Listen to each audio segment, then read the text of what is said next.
Chapter 419. Jiang Rulan raised her voice. It's because I'm a woman that I understand how difficult it is to be a strong woman. Nyonya is very clever, but I don't think she can inherit the family business. Her personality is not suitable at all. After saying so much, you just don't want to give me a grandson, right? Lin Shihao's expression was very ugly. He gritted his teeth and said, Mom, when Siki gave birth to Nyonya, she almost lost her life. What did you say outside the delivery room? You said that you hoped that bodhisattvas would bless Siki and her child. You also said that it was enough for us to have one child and that you would never let Siki give birth again. You may have forgotten these words, but I haven't. I will never forget how dangerous the situation was at that time. I almost lost the woman I loved the most. Mom, I made the decision not to have any more children. If you want to blame someone, blame me. Please don't make things difficult for Siki in the future. Jiang Rulan was stunned and suddenly burst into tears. Her cries echoed in the room. Fortunately, the room was soundproof. Yi Siki and her daughter, who were eating quietly in the dining room, did not hear her. Lin Shihao sighed silently, pulled out a tissue, and handed it to her. Mom, is a grandson really that important? So important that you have to give up the harmony of the family and your most beloved granddaughter? Jiang Rulan's mood was very complicated. On one hand, she felt that she had gone overboard. On the other hand, she felt sad that her son and daughter-in-law could not understand her pain. She snatched the tissue from her son's hand and wiped her tears. She said sadly, Why did I work so hard for so many years? Wasn't it to lay a foundation for you? It's fine if you and Siki don't want to inherit the family business. I can still hold on for a few more years. However, it can't be that no one will inherit the family business until the third generation. Mom, look, we're back to square one. If you were willing to let Nyonya inherit the family business, wouldn't everything be fine? Lin Shihao stroked her back to help her breathe. His voice was gentle. Mom, you're a little off today. Did something happen at the restaurant? In the past, even if Jiang Rulan made things difficult for Siki, she would not go too far, let alone in front of Nyonya. After venting her anger, Jiang Rulan felt a lot better. She said in a bad mood, Yesterday, I was drinking tea with a few acquaintances. They joked and asked me not to work so hard. After all, no matter how much I earned, my son wouldn't be willing to inherit the family business. Another one said that they just had a grandson and invited me to their 1-month-old celebration in a few days. It turned out that he was provoked by someone else. Lin Shihao said helplessly, Mom, those acquaintances you're talking about, aren't they those rich ladies? They don't have anything to do except go shopping or do beauty treatments. Why don't you ask them how many prostitutes their husbands have outside? How many of their children will be successful? Every family had its own difficulties. Lin Shihao had heard her mention a few rich ladies who had a good relationship with her before. He had also heard a little about their family matters. After hearing his reminder, Jiang Rulan felt much better. She muttered, That's true. All 4 of their husbands have mistresses outside. One of them has a very successful son who has started his own company. As for the other 3, let's not talk about them. There was no way to talk about the other 3. 2 of them had sons of rich playboys who were disobedient and always caused trouble. Another one only had a daughter. Her husband had a son with a prostitute and brought him home. The illegitimate son was always against her. Compared to this, his worries were nothing. Jiang Rulan sighed. Lin Shihao smiled and said gently, Mom, you must be hungry. Siki made your favorite dishes. He took a tray from the bedside table and placed it in front of her. The aroma of the food wafted into her nose. Jiang Rulan suddenly felt a little hungry. She hesitated for a moment and said, Let's go out and eat. Okay. Lin Shihao's smile widened. Isiki and Nyo were eating. When they heard the door close, they both looked up.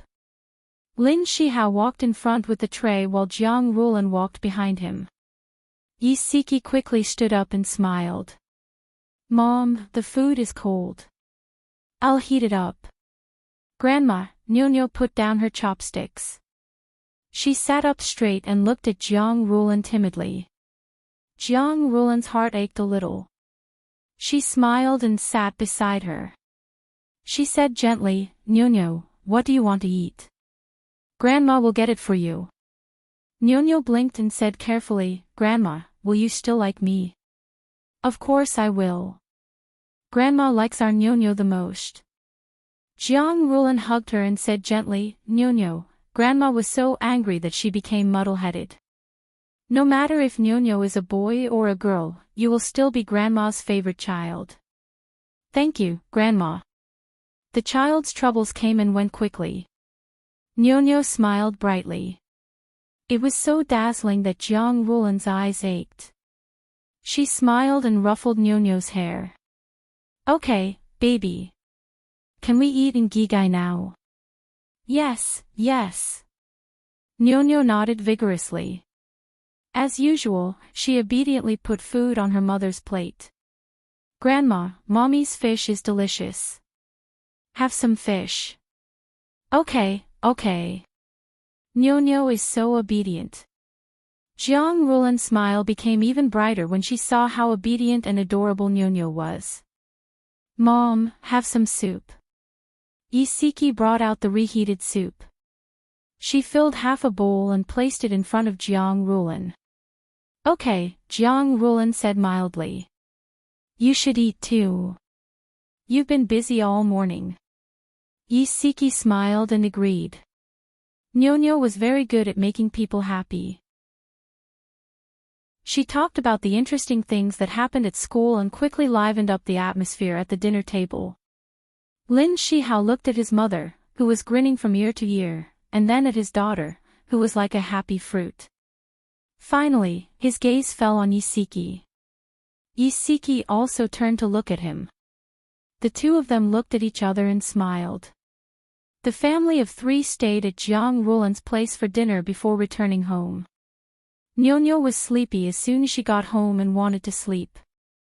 Isiki helped her take a bath and carried her to bed to rest.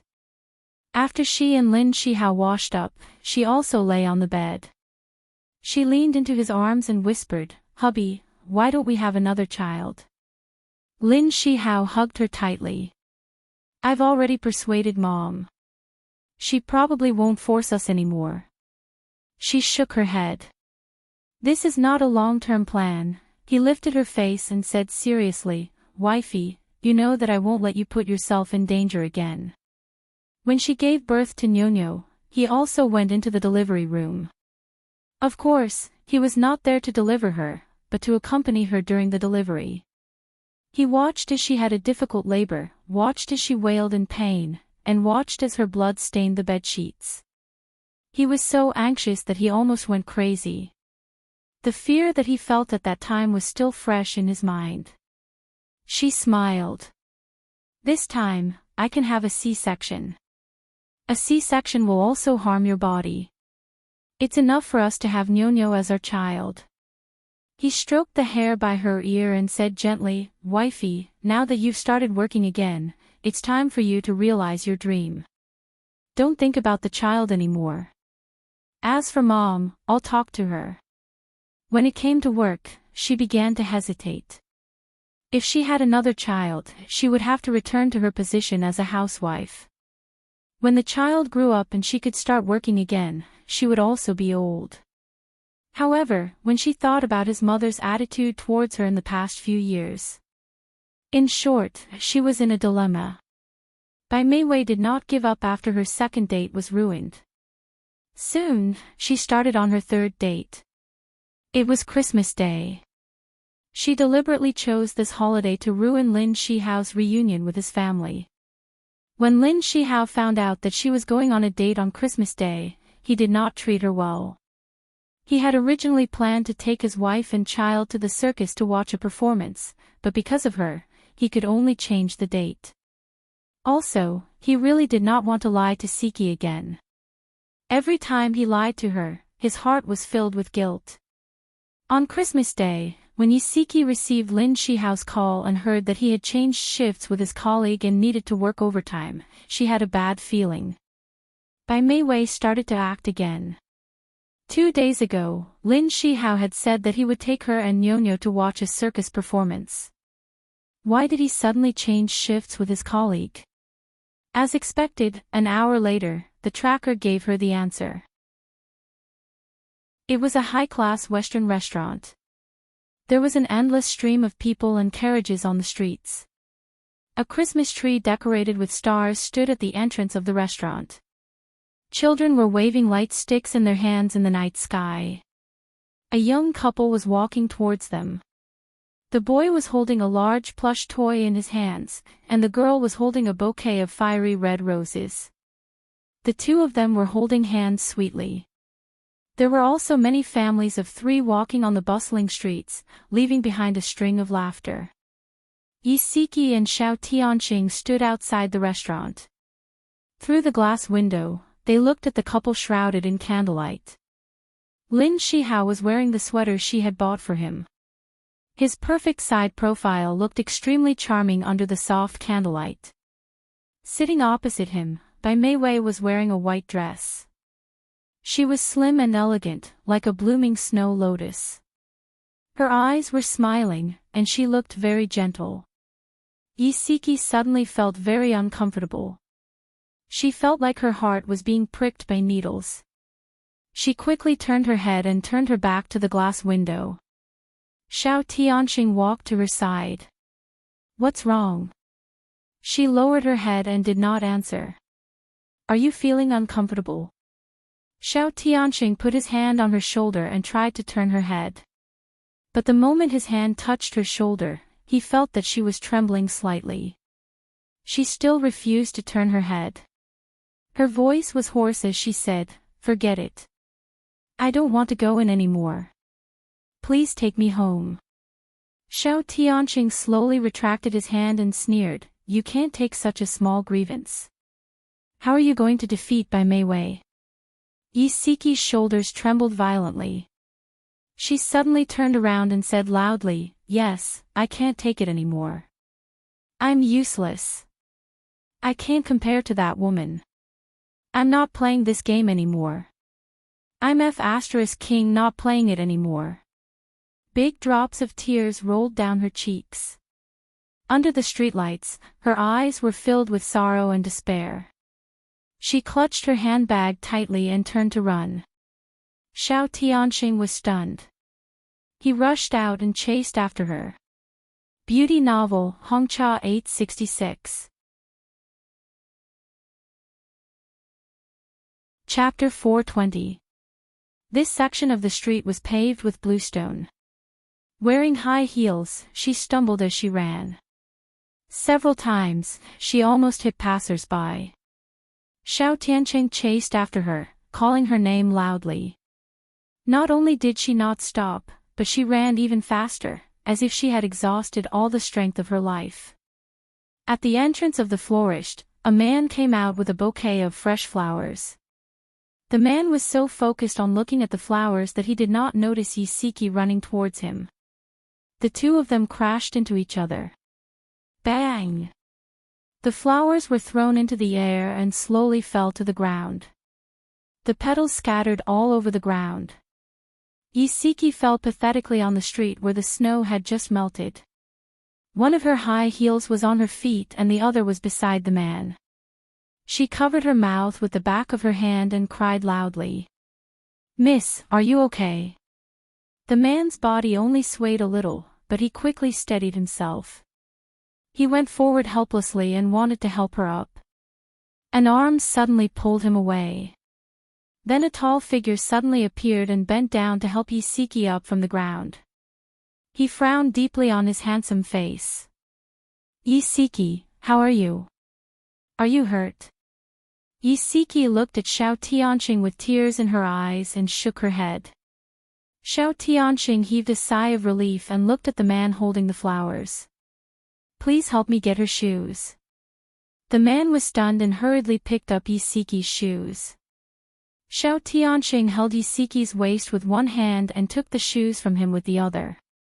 He bent down and helped her put them on. The man said apologetically, "Miss, I'm sorry. I didn't notice you coming from that direction."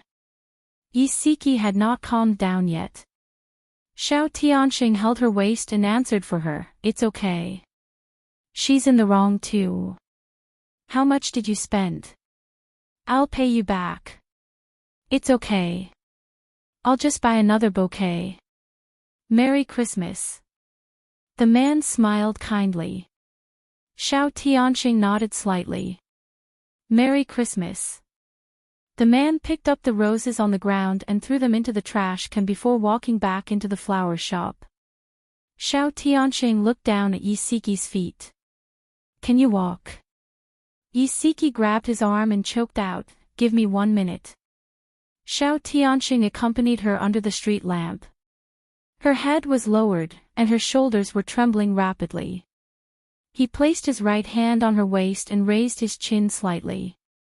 He looked into the distance, giving her some space to calm herself down. "Let's go." Her voice was slightly nasal as she turned to leave. He didn't say anything and didn't ask anything. He put his hands in his pockets and quietly followed behind her. Jingle bells were playing everywhere on the bustling streets. The cheerful music brought out the festive atmosphere. She was surrounded by couples holding hands. She shuttled through the crowd expressionlessly like a floating island. When she reached the high-class restaurant, she couldn't help but stop to take a look.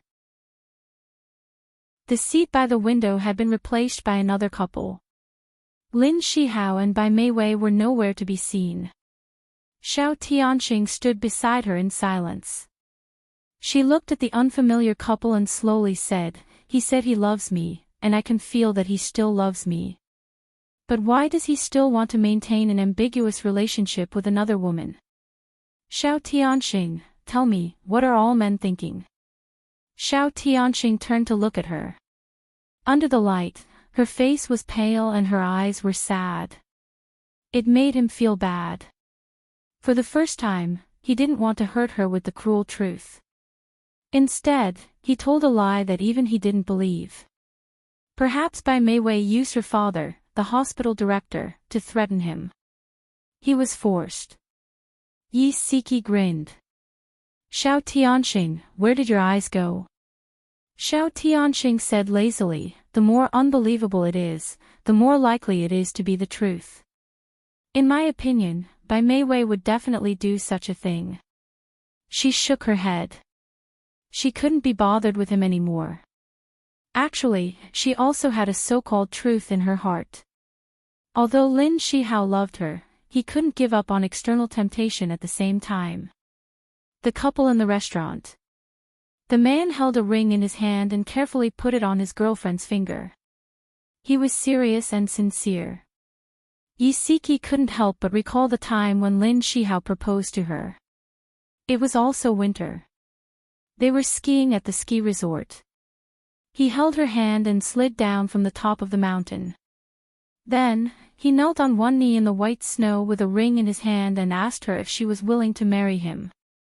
He said, "Siki, I love you. Let me take care of you for the rest of your life." At that time, she was blinded by love and didn't hold back at all. She threw herself into his arms and said loudly, "I do." He smiled and hugged her, spinning in circles in the snow. Snowflakes suddenly floated in the sky. It was the most beautiful snow she had ever seen. The empty valley echoed with their laughter. She didn't know how long she stood there for, but the courage she had lost gathered bit by bit. She really couldn't give up on the man she loved so deeply. She bravely turned around and grinned at Xiao Tianxing. "It seems like tonight's plan has gone down the drain." Xiao Tianxing's deep eyes warmed and the corners of his lips curved. "Who said so? Don't forget that we still have the universal tracker." Her smile faded and she looked serious. I yelled at you just now. I'm sorry. He shrugged. Did you yell at me? Why don't I remember? She smiled and said in a light tone, let's go and see where they've gone. In the area of Times Square, there were many high-end clothing brand stores with exquisite and luxurious decorations. In one of the branded women's boutique stores, Lin Shihao was sitting in the rest area, flipping through a magazine in boredom. He raised his wrist to look at the time and frowned slightly. Shihao, do I look good in this? A pair of high heels appeared in front of him. He looked up. Bai Meiwei was wearing a sexy low-cut dress with a gentle smile on her face. She twirled in front of him and asked gently, do I look good? He said indifferently, not bad. Bai Meiwei said coquettishly, I tried on 5 clothes and you said they were not bad. Which one is better? He said indifferently, they're all not bad. She pouted and said coquettishly, you didn't look at them seriously at all. He lowered his head to read the magazine and said coldly, you're asking for more and more. Okay. Don't be angry. Wait for me for a while. I'll go in and change. I'll be out soon. She could hear the dissatisfaction in his voice and didn't dare to push him too hard. Lin Shihao was a little frustrated as he listened to the sound of the high heels walking away. He couldn't read the contents of the magazine at all. He turned on his phone but there were no messages or calls. He wondered how Siki and Nyonyo spent Christmas. Thump, thump. The sound of high heels came from behind him and stopped at a certain spot. A familiar voice said, Miss, please help me get that dress. Lin Shihao turned around abruptly. Siki was standing not far away. She was wearing a red coat with the buttons unbuttoned. She was wearing a white sweater and a short black skirt. Her eyes were smiling as she looked at the salesperson who was helping her get the dress. The salesperson took down the dress from the display window and handed it to her with a smile. Miss, please follow me. The fitting room is over there. Lin Shihao's heart tightened and cold sweat broke out on his back. If Siki were to walk towards the fitting room, she would definitely pass by him. He felt as if he was sitting on pins and needles. His brain was working furiously as he tried to think of a solution. The sound of high heels was getting closer and closer to him. He couldn't help but clench his fists. Suddenly, a voice was heard and Siki stopped in her tracks. Siki, it's really you. It's Xiao Tianxing. Why is it him again? Lin Shihao's nerves were tense and he was on high alert. Siki turned around and smiled. Chief Xiao, you're here too. She really admired Xiao Tianxing. It was such a waste that he didn't go into acting. Of course, she also admired herself. 2 minutes ago, they were still observing Lin Shihao and Bai Meiwei from outside the display window of this clothing store. 2 minutes later, they were greeting each other politely as if they were friends who had just met by chance. Xiao Tianxing casually glanced at the lounge. That person was sitting with her back facing them. He could only see the top of her head. He smiled meaningfully. It's Christmas today. Your husband is shopping for clothes with you. Siki's tone was slightly awkward. No, my husband is working overtime tonight. I came out alone.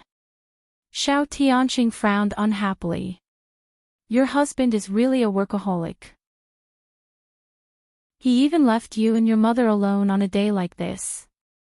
She stroked the hair by her ear and smiled gently. Actually, you can't blame him. He's a doctor. His profession is special. How can he rest whenever he wants? Xiao Tianxing didn't seem to agree with her. He shook his head, but he didn't want to dwell on this topic. His gaze fell on her hand. The color of that dress doesn't suit you. Try this one. He casually picked up a dress. It was the one that Bai Meiwei had tried on earlier. Yisiki said awkwardly, This seems too sexy, Xiao Tianxing chuckled. The V-neck design will make your neck look slender and your waist slim. It'll outline the curves of your waist very well. You'll definitely look good in it. She pursed her lips in embarrassment. I rarely wear such revealing clothes, it's precisely because of this that you have to try it on. You have the capital to be beautiful, so you have to boldly display it.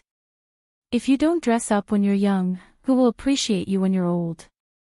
Xiao Tianxing tried his best to recommend it to her. Lin Shihao couldn't help but look back. His face immediately darkened. That was the dress that Bai Meiwei had tried on earlier. It was indeed very revealing. Imagining his wife standing in front of other men in such a revealing dress, Lin Shihao's heart was filled with jealousy. He couldn't hold it in anymore. He stood up and strode over to them. Under Yisiki's surprised gaze, he put his arm around her shoulders and forced her to lean into his arms. He used his actions to declare his possession of her. Yisiki was shocked. Hubby. Hubby. Why are you here? Lin Shihao's face darkened. He didn't answer her question. His sharp eyes stared at Xiao Tianqing's calm face. He said coldly, Mr. Xiao, I'll take my wife and leave first. Goodbye. After saying this, he didn't care about Bai Meiwei anymore. He directly put his arm around Yisiki's shoulder and walked out. Yisiki was dragged away by him. She awkwardly turned around to say goodbye to Xiao Tianxing. President Xiao, I'm sorry. We'll be leaving first. Xiao Tianxing raised his eyebrows in amusement. He made an okay gesture with his right hand. Bai Meiwei, who was in the fitting room, was about to explode in anger. She had overheard the conversation between Yisiki and Xiao Tianxing and knew that they had also come to this store. She really wanted to rush out of the fitting room immediately and drag Lin Shihao to Yisiki to show off in front of her. She wanted to provoke and hurt her. She didn't expect that the more anxious she was, the more mistakes she made. When she was changing clothes, her hair actually got stuck in the zipper. She was anxious and in pain. She pulled at the zipper for a long time but still couldn't get her hair out. When she heard that Lin Shihao had dragged Yisiki away, she was so anxious that she stomped her feet. She gritted her teeth, steeled her heart, and pulled out a few strands of hair that were stuck in the zipper. When she ran out of the store with her hair in a mess, she happened to see Lin Shihao driving past her. Bai Meiwei was in an extremely sorry state at this moment. She didn't have time to put on her coat and was only wearing a sweater skirt. Her hair was messy, and her body was stiff as she stood outside the door. Her hands were tightly clenched into fists, and her eyes were filled with hatred as she stared in the direction that the car had disappeared in. A sneer came from the side. Bai Meiwei trembled slightly. Xiao Tianxing had both hands in his pockets as he leaned against his car. His handsome face was filled with undisguised mockery, and his eyes were filled with mockery. He said lazily, You don't want to be a rich young miss, but you insist on being a mistress of a married man. Why are there so many cheap women in this world? His magnetic voice was pleasant to the ears, but the words that came out of his mouth were like knives that pierced her heart. Bai Meiwei's entire body trembled, and her face turned pale. Bam! The car door slammed shut, and Xiao Tianqing's flashy Ferrari sped away. The night wind blew against her face, and it was bone-piercing cold. Bai Meiwei was only wearing a sweater, but she didn't feel cold at all. At this moment, the coldness in her heart had already covered everything else. She stood there in a daze for a long time. She instinctively protected her abdomen, and a look of determination slowly appeared in her eyes. She couldn't give up. Even if it was for the sake of her child, she couldn't be defeated so easily. Hatred grew in her heart. Yisiki, you forced me to do this. Since you're not willing to let go, then don't blame me for being ruthless. On the way home, Lin Shihao's expression was ugly, and he didn't speak the entire time. Isiki didn't want to speak either. She turned her head to look at the bright lights outside the window. Her body was a little cold, even though the car was air-conditioned. When she opened the door, the living room was pitch black. It was a little cold, and there was no festive atmosphere at all. Isiki changed into slippers, hung her coat on the floor hanger, and went straight back to her room. Lin Shihao glanced at her back.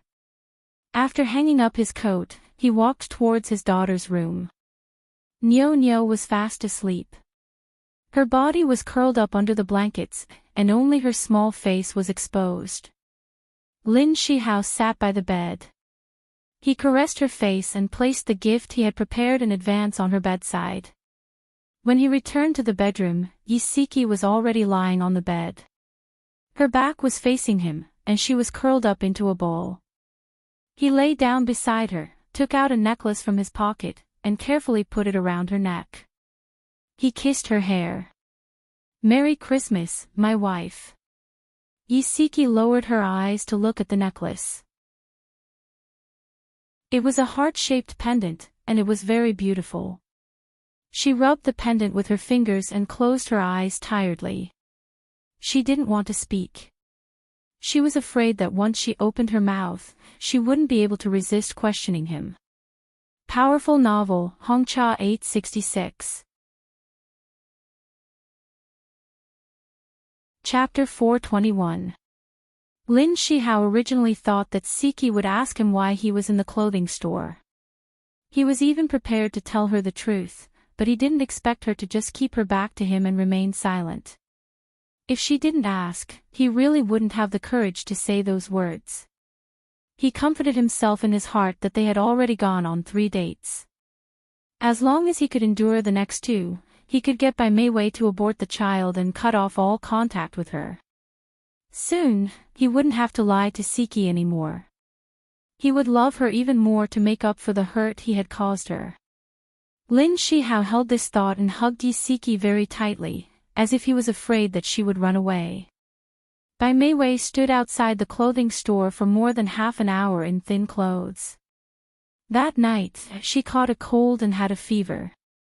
For the next few days, she asked for leave to rest at home.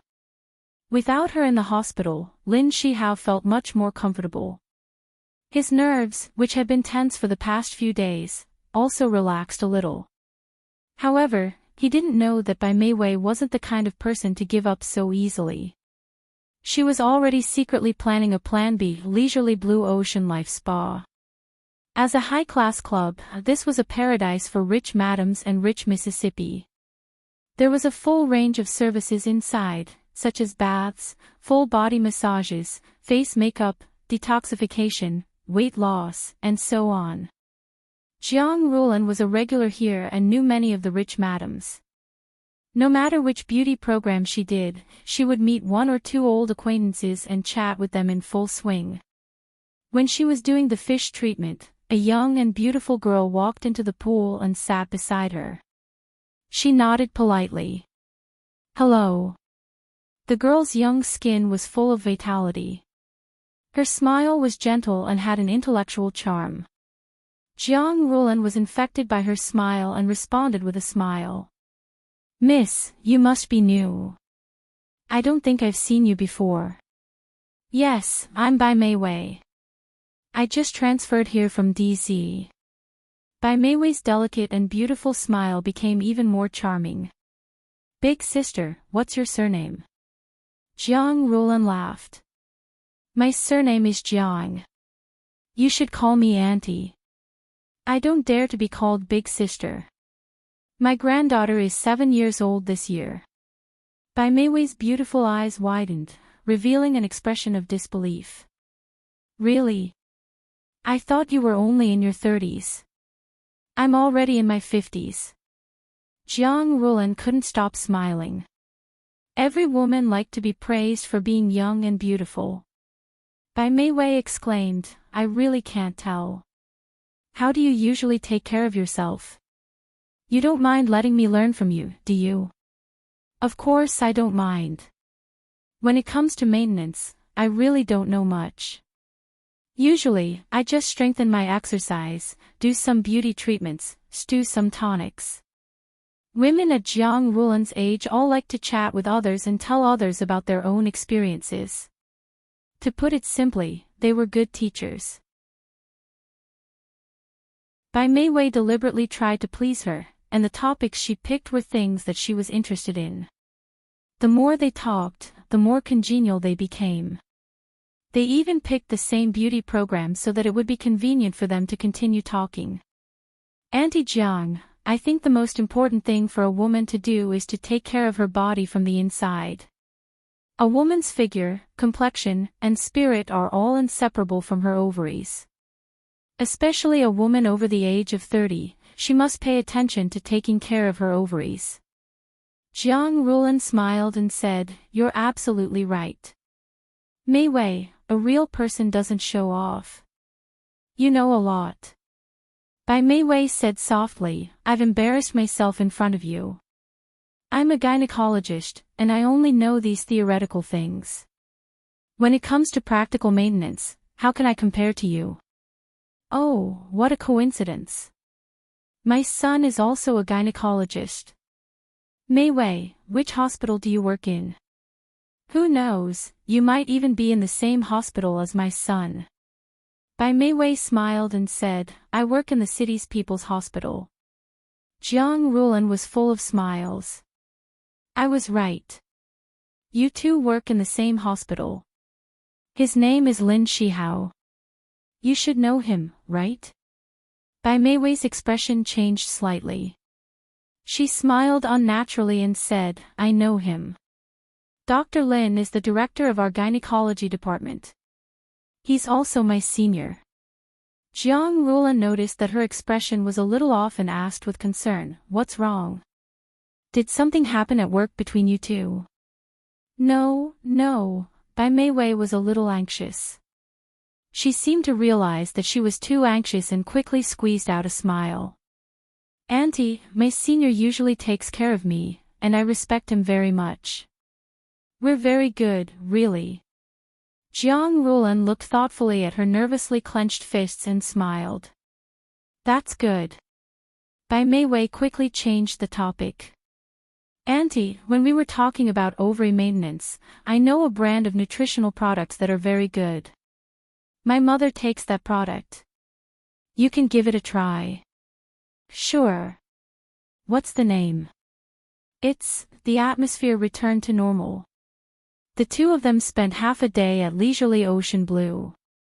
Jiang Rulan invited Bai Meiwei to her restaurant. The two of them drank some tea and ate some vegetables in the private room. They agreed to go shopping the next day. The next day, Bai Meiwei twisted a paper bag. Inside it was a gift she had specially prepared for Jiang Rulan. She smiled and took out the gift. "Auntie Jiang, this is the nutritional product I told you about yesterday. After my mother took it, the effect was very good. I brought a few boxes for you. Try it first. If you think it's effective, I'll buy more for you." "How can I accept this? These nutritional products are not cheap. I'd better give you the money." Jiang Rulan had checked this nutritional product last night. It was imported from abroad and was more difficult to buy in the country. Moreover, it was expensive. Bai Meiwei pouted coquettishly. "You're too polite. If you say that, I'll be embarrassed to interact with you in the future." Jiang Rulan was also a generous person and did not like to take advantage of others. She thought that she would give her some gifts in the future to make up for it, so she accepted it graciously. She smiled and praised her. "Thank you, Meiwei. Whoever marries such a beautiful and sensible girl like you is really lucky." "Auntie, I'm embarrassed by your praise." Bai Meiwei smiled a little awkwardly. "It's just a pity that the person I like doesn't like me. That's because he doesn't have good taste. You'll definitely be able to find a good man in the future." Jiang Rulan smiled and comforted her. The two of them went shopping together. Bai Meiwei chose a jacket for Jiang Rulan. Jiang Rulan liked it very much and repeatedly praised Bai Mei Wei for having good taste. After the two of them finished shopping, they went to do their hair and drank afternoon tea. Jiang Rulan liked Bai Mei Wei more and more. She felt that she had good taste, knowledge, and knew how to respect others. Moreover, she knew how to listen to others. Jiang Rulan could not help but confide in Bai Mei Wei some of her inner thoughts. For example, her son and daughter-in-law were not willing to give her any more grandchildren, and she was worried that she would not have an heir in the future.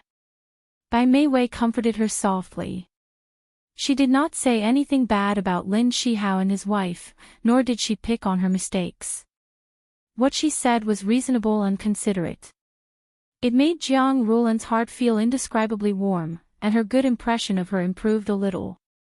Jiang Rulan realized that when she mentioned her son, Lin Shihao, Bai Mei Wei seemed a little off. She could not pinpoint what was wrong, but she secretly made a note of it in her heart. She planned to find an opportunity to ask her son if there was any conflict between him and Bai Mei Wei. Lin Shihao was about to get off work when he suddenly received a call from his mother.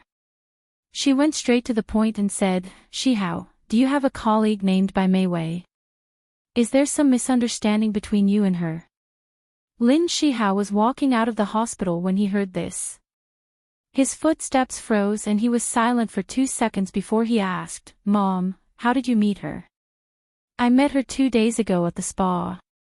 I think she's a very nice person. Colleagues should get along well. Don't bully her." Lin Shihao frowned. "Mom, what did she say to you? Are you afraid that she'll say bad things about you in front of me?" "She's not that kind of person. Instead, she praises you and says that you take good care of her. She respects you a lot. But I can tell that she seems to have something she can't say. Aren't you being too strict with her?" Lin Shihao helplessly pinched his forehead. "Mom, don't make wild guesses. There's no such thing." "Really? Really?" Although Jiang Rulan guessed wrongly, it was enough to make Lin Shihao vigilant. How could Bai Mei Wei coincidentally be at the same spa as his mother? Could she have done it on purpose? Thinking of this possibility, Lin Shihao frowned. After he got into the car, he dialed Bai Mei Wei's number. Bai Mei Wei had taken a few days off on the grounds that she was sick. These few days, many colleagues called to show concern for her, but Lin Shihao was not among them. When she saw the caller ID, her heart couldn't help but beat faster. A sweet smile appeared on her face as she said softly, "Senior, what's the matter?" She thought that he would show concern for her, but unexpectedly, he asked, "Aren't you sick? Why are you still in the mood to go to the spa? Did you already know that my mother was at that spa?" Bai Mei Wei bit her lip. Her voice sounded extremely aggrieved. "Senior, I've been sick for so many days. It's fine that you didn't call to show concern, but why did you have to say such hurtful words to me? I'm not feeling well right now, so I don't want to talk anymore. If there's anything, let's talk at the hospital tomorrow." Without waiting for his reply, Bai Mei Wei ended the call. Lin Shihao punched the steering wheel. Bai Mei Wei threw her phone aside and sat in front of the vanity mirror. Looking at the expressionless face in the mirror, she felt bitter. When did she become someone who couldn't even recognize herself? She felt like she had lost something important inside her. But what could she do? For that person, for her child, she was willing to give up that part of herself, even if it became more and more unfamiliar and cruel. "Lin Shihao, do you know how much I love you? Can't you just love me a little?" Bai Mei Wei covered her face with her hands, her shoulders trembling slightly. The next day, Bai Mei Wei went to the hospital. In the morning, she and Lin Shihao were very busy and didn't have time to talk. When it was time for lunch, Lin Shihao took her to the rooftop of the hospital. There were many white bed sheets and quilts drying on the rooftop. The two of them stood between the clotheslines, their bodies covered by the bed sheets, leaving only 2 faint shadows on the bed sheets. Bai Meiwei looked at the expressionless Lin Shihao and smiled slightly. Senior, what do you want to talk to me about? Attention, Songshu 566. Chapter 422. Bai Meiwei looked at the expressionless Lin Shihao and smiled faintly. Senior, what do you want to talk to me about? The woman in front of him had exquisite makeup and a smile in her beautiful eyes. Even though she was wearing a white coat, her figure still looked graceful. She was still her, generous and beautiful, but not her. The Bai Meiwei of the past was cheerful and kind, not so scheming. Lin Shihao pursed his thin lips and said indifferently, Meiwei, you've changed. You've become so unfamiliar to me. You once promised me that you wouldn't destroy my family. Bai Meiwei's smile froze. I'm not destroying your family now. Lin Shihao's gaze darkened. I don't know what you said to my mother, but she's already suspicious of our relationship. Her face turned pale and her eyes widened in disbelief. You think I'm deliberately getting close to your mother? He looked at her coldly. Isn't that the case? She shook her head. Believe it or not, before I talked to Auntie Jiang, I really didn't know that she was your mother. There are still 2 more dates.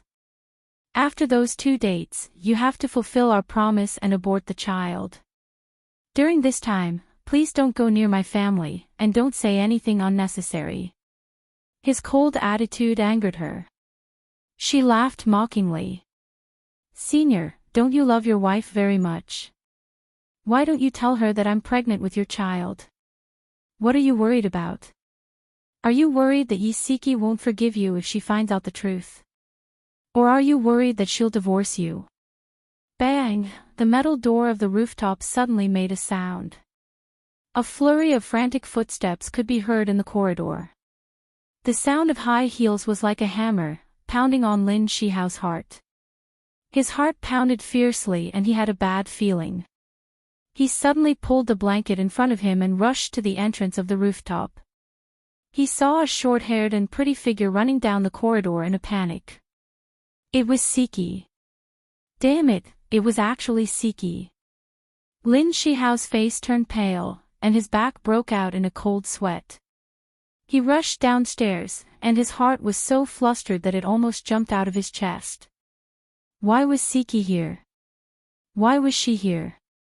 Siki, Siki, Lin Shihao chased after her while shouting her name loudly. She had already run to the corner of the next flight of stairs.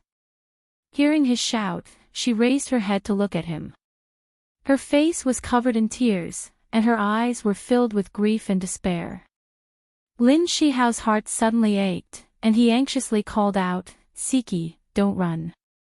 Listen to me. The usually calm and gentle man was completely panicked at this moment, and his voice was full of urgency and panic. Siki looked at him resolutely. She did not listen to his advice and rushed to the entrance of the corridor. Coincidentally, there was an elevator on this floor. She rushed into the elevator and pressed the button to close the door without waiting for anyone else to come in. It made it hard for her to breathe and almost suffocate her. Her chest hurt terribly. Her eyes were also very sore and swollen. Tears continued to flow out of her eyes. Her cell phone suddenly rang. No matter who it was, she did not want to answer it. However, the caller seemed to be very patient or very anxious. He called again and again as if he would not give up as long as she did not answer. She huddled in a corner and did not even want to look at her cell phone. The taxi driver could not help but remind her, Miss, your cell phone is ringing. What if it's something important matters? What other important matters could there be at this moment? Siki was completely disheartened. She still refused to answer the phone. However, a crazy idea appeared in her mind. She wanted to leave this place and escape to a place where no one knew her. Her voice was hoarse and trembling. Driver, go to the train station. Still, no one answered. Lin Shihao's brows were tightly knitted together.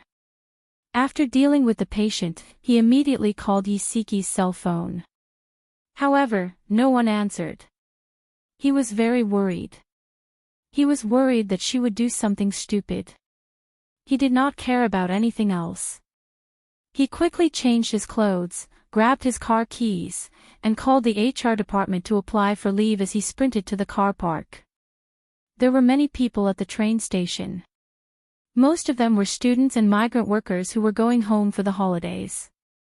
Yi Siki's cell phone rang again while she was queuing up to buy her ticket. This time, she took out her cell phone from her handbag. She glanced at the caller ID and immediately turned it off. Lin Shihao drove home. When he realized that Siki had not returned, he panicked even more.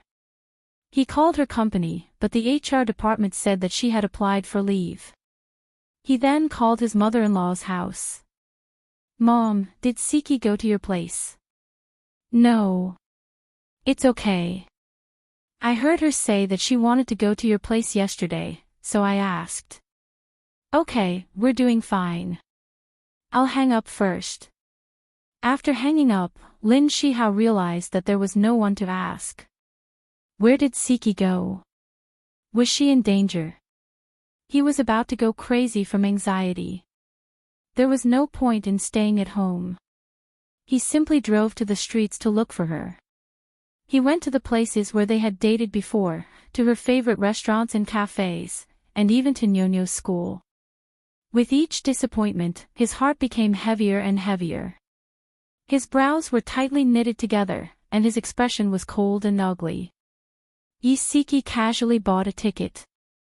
They would leave in 20 minutes. She did not care about the destination at all. She just wanted to leave this place as soon as possible. There were not many people on the train because this train was going to Lhasa. She leaned against the sleeper bed and stared blankly at the passing scenery outside the window. The rumbling of the train filled her ears. She did not know when, but tears flowed down her face again. The scenery outside the window was a blur. After the train traveled for more than an hour, she gradually regained her senses. Nyonyo must be afraid of her sudden disappearance, right? She turned on her phone. There were many missed calls and unchecked text messages. They all came from one number, Lin Shihao. She did not check those text messages, nor did she want to call him back. Instead, she called her mother, Zhou Rongfang. She cleared her throat and tried to make her voice sound normal. "Mom, I'm going on a business trip for a few days. Please take care of Nyonyo. You can bring Nyonyo home today." Zhou Rongfang asked worriedly, "Siki, Shihao just called me to ask if you're home. Did you two quarrel? Why doesn't he know about your business trip?" "Mom, we didn't quarrel. The company arranged for me to go on a business trip at the last minute. I haven't had the time to tell him yet. Don't worry, I'll tell him later." "You really didn't quarrel?" Yi Siki dragged her words. "Mom, we really didn't quarrel. I'm not lying to you. Don't worry about me. You and Dad take care of yourselves. When I come back from my business trip, I'll visit you too. Okay, you have to take care of yourself when you're alone."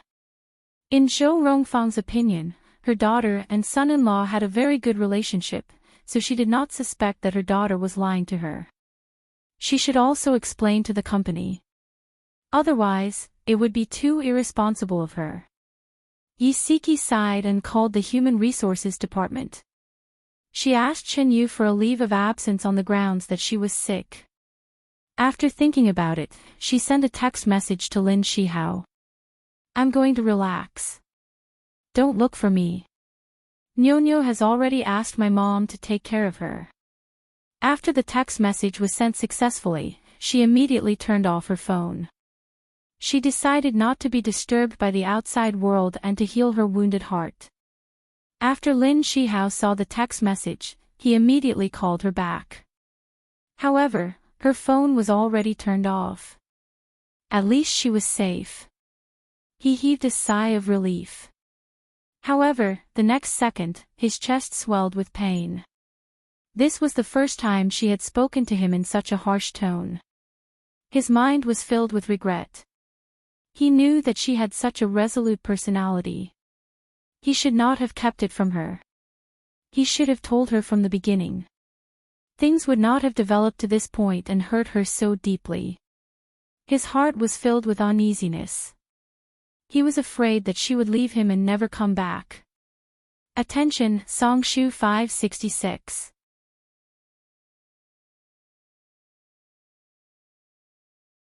Chapter 423. The food on the train was not delicious. Yisiki had no appetite to begin with. She forced herself to eat a few mouthfuls, but they tasted like wax. She threw the rest of the food into the trash can. Unable to sleep at night, she opened the curtains. It was pitch black outside. Occasionally, when they passed by a small town, the dim lights were shrouded in a layer of mist. She seemed to be lost in the mist and did not know how to get out. When the train arrived at Lhasa, it was already the third night. Yisiki was tired and found a hotel near the train station to check in. The hotel owner was very enthusiastic and said that in the highlands, one could not take a bath for too long. Otherwise, there would not be enough oxygen in the bathroom, and one would faint due to lack of oxygen. He also said that if Yisiki felt dizzy or other altitude sickness, she must inform her in time. She would provide medicine for free. Yisiki gratefully said, "Thank you." In this season, the temperature in Lhasa was very low. It was similar to a city, but it was drier than a city. At noon, the ultraviolet rays were stronger. Before Yisiki went out, the hotel owner advised her to drink more water and apply sunscreen to prevent her from getting sunburned. Yisiki smiled and said, "Thank you." Then she asked her where she could buy clothes. The hotel owner told her the name of a place and told her how to take the bus. Yisiki thanked her and went to the place where the hotel owner told her to buy a change of clothes and some daily necessities. This was the first time in her life that she had made such a reckless decision. She abandoned the people and things she cared about and came to a remote and unfamiliar place. It was not for faith, nor was it to enjoy the scenery. It was purely to escape. It was said that Tibet was the place closest to heaven. It was as if one could reach out and touch the blue sky. Yisiki wore snow boots, carried a canvas bag, and wrapped a thick scarf around her. She walked slowly on this magical land. She saw many old nannies holding prayer wheels in their hands, smiling peacefully. She saw many Tibetans kowtowing, so pious that they were almost stubborn. She saw simple people laughing happily, singing songs that she did not understand. Her heart was cleansed by the snowy highlands, and she gradually found peace. Yisiki bathed in the sunlight as she walked on the square of the Jokhang temple. She saw a familiar figure standing about 10 meters away from her. He was tall, handsome, and outstanding. He was still as carefree and unrestrained as ever. His hands were leisurely in his trouser pockets, the corners of his lips were raised, and his deep eyes carried a faint smile as he quietly gazed at her. Yisiki smirked and walked towards him. The smile in Xiao Tianqing's eyes widened. His voice was magnetic and gentle. "You seem to be doing well. It seems that I was worried for nothing." Yisiki smirked. "Why are you here?" He laughed teasingly. "Of course I'm here for you. Did you think that I would abandon my wealth and glory to come here to be a monk?" Yisiki was slightly surprised. "How did you know that I was here?" Xiao Tianqing reached out and patted her head. "Silly girl, there's a high-tech device called CPS positioning. Even if your phone is turned off, I can still locate your approximate location."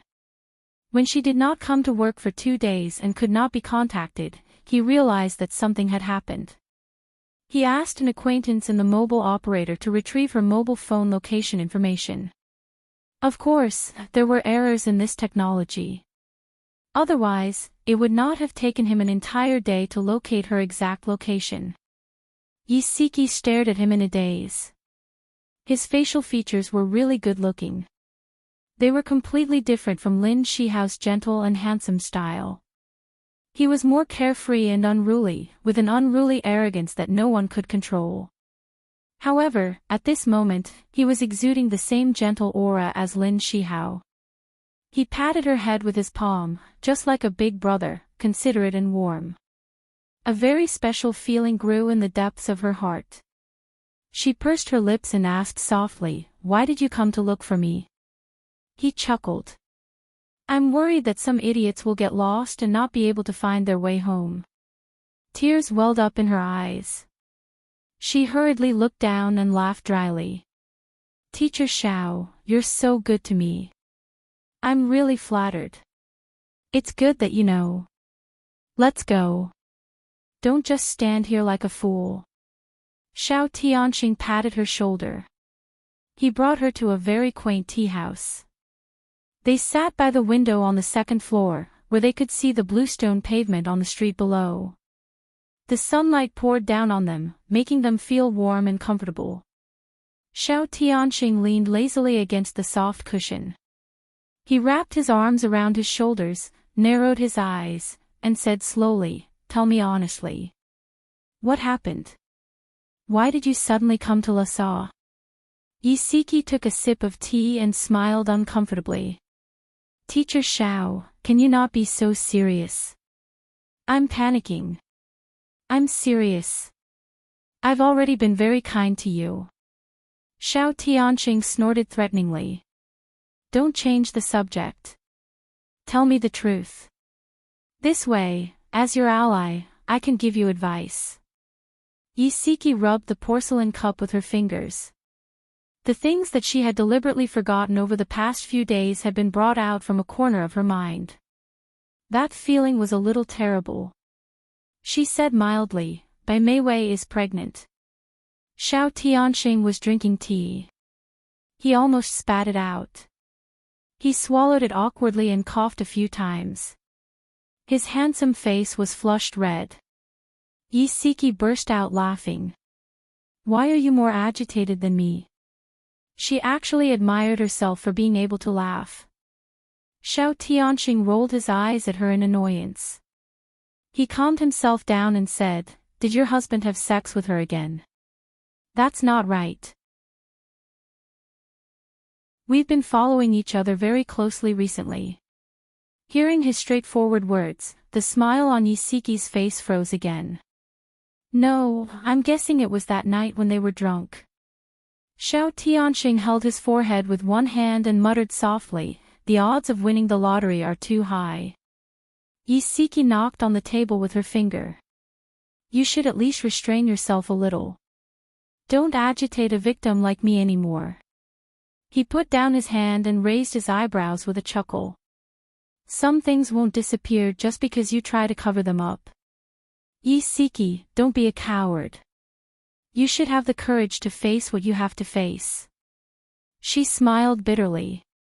"You make it sound so easy. Tell me, how should I face it?" Xiao Tianxing leaned forward with a serious expression. "There are two options.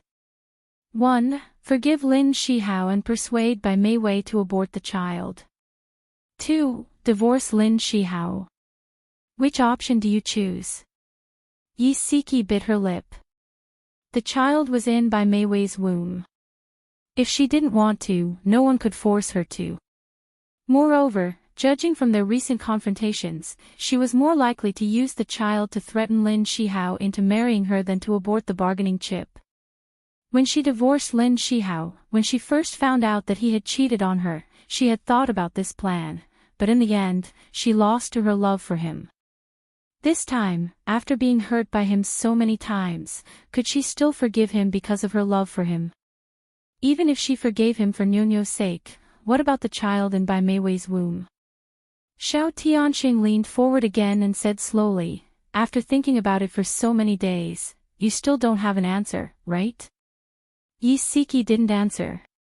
She lowered her eyes and bit her lip even harder. There was a faint taste of blood in her mouth. She heard the man in front of her sigh softly. His hand suddenly reached to her lips and pinched her chin. His voice was gentle as he said, "Stop biting. The skin is already broken. If someone sees this, they will think that I did something to you." Even at a time like this, he didn't forget to tease her. But her cold heart warmed slightly because of his words. His slightly rough fingertips gently rubbed against her lips, slowly wiping away the bloodstains on her lips. He didn't seem to think that his actions were ambiguous at all. His expression was so serious and sincere, like a pilgrim on a pilgrimage. She actually felt embarrassed to push him away because that would only blaspheme his holiness at this moment. Her long eyelashes fluttered.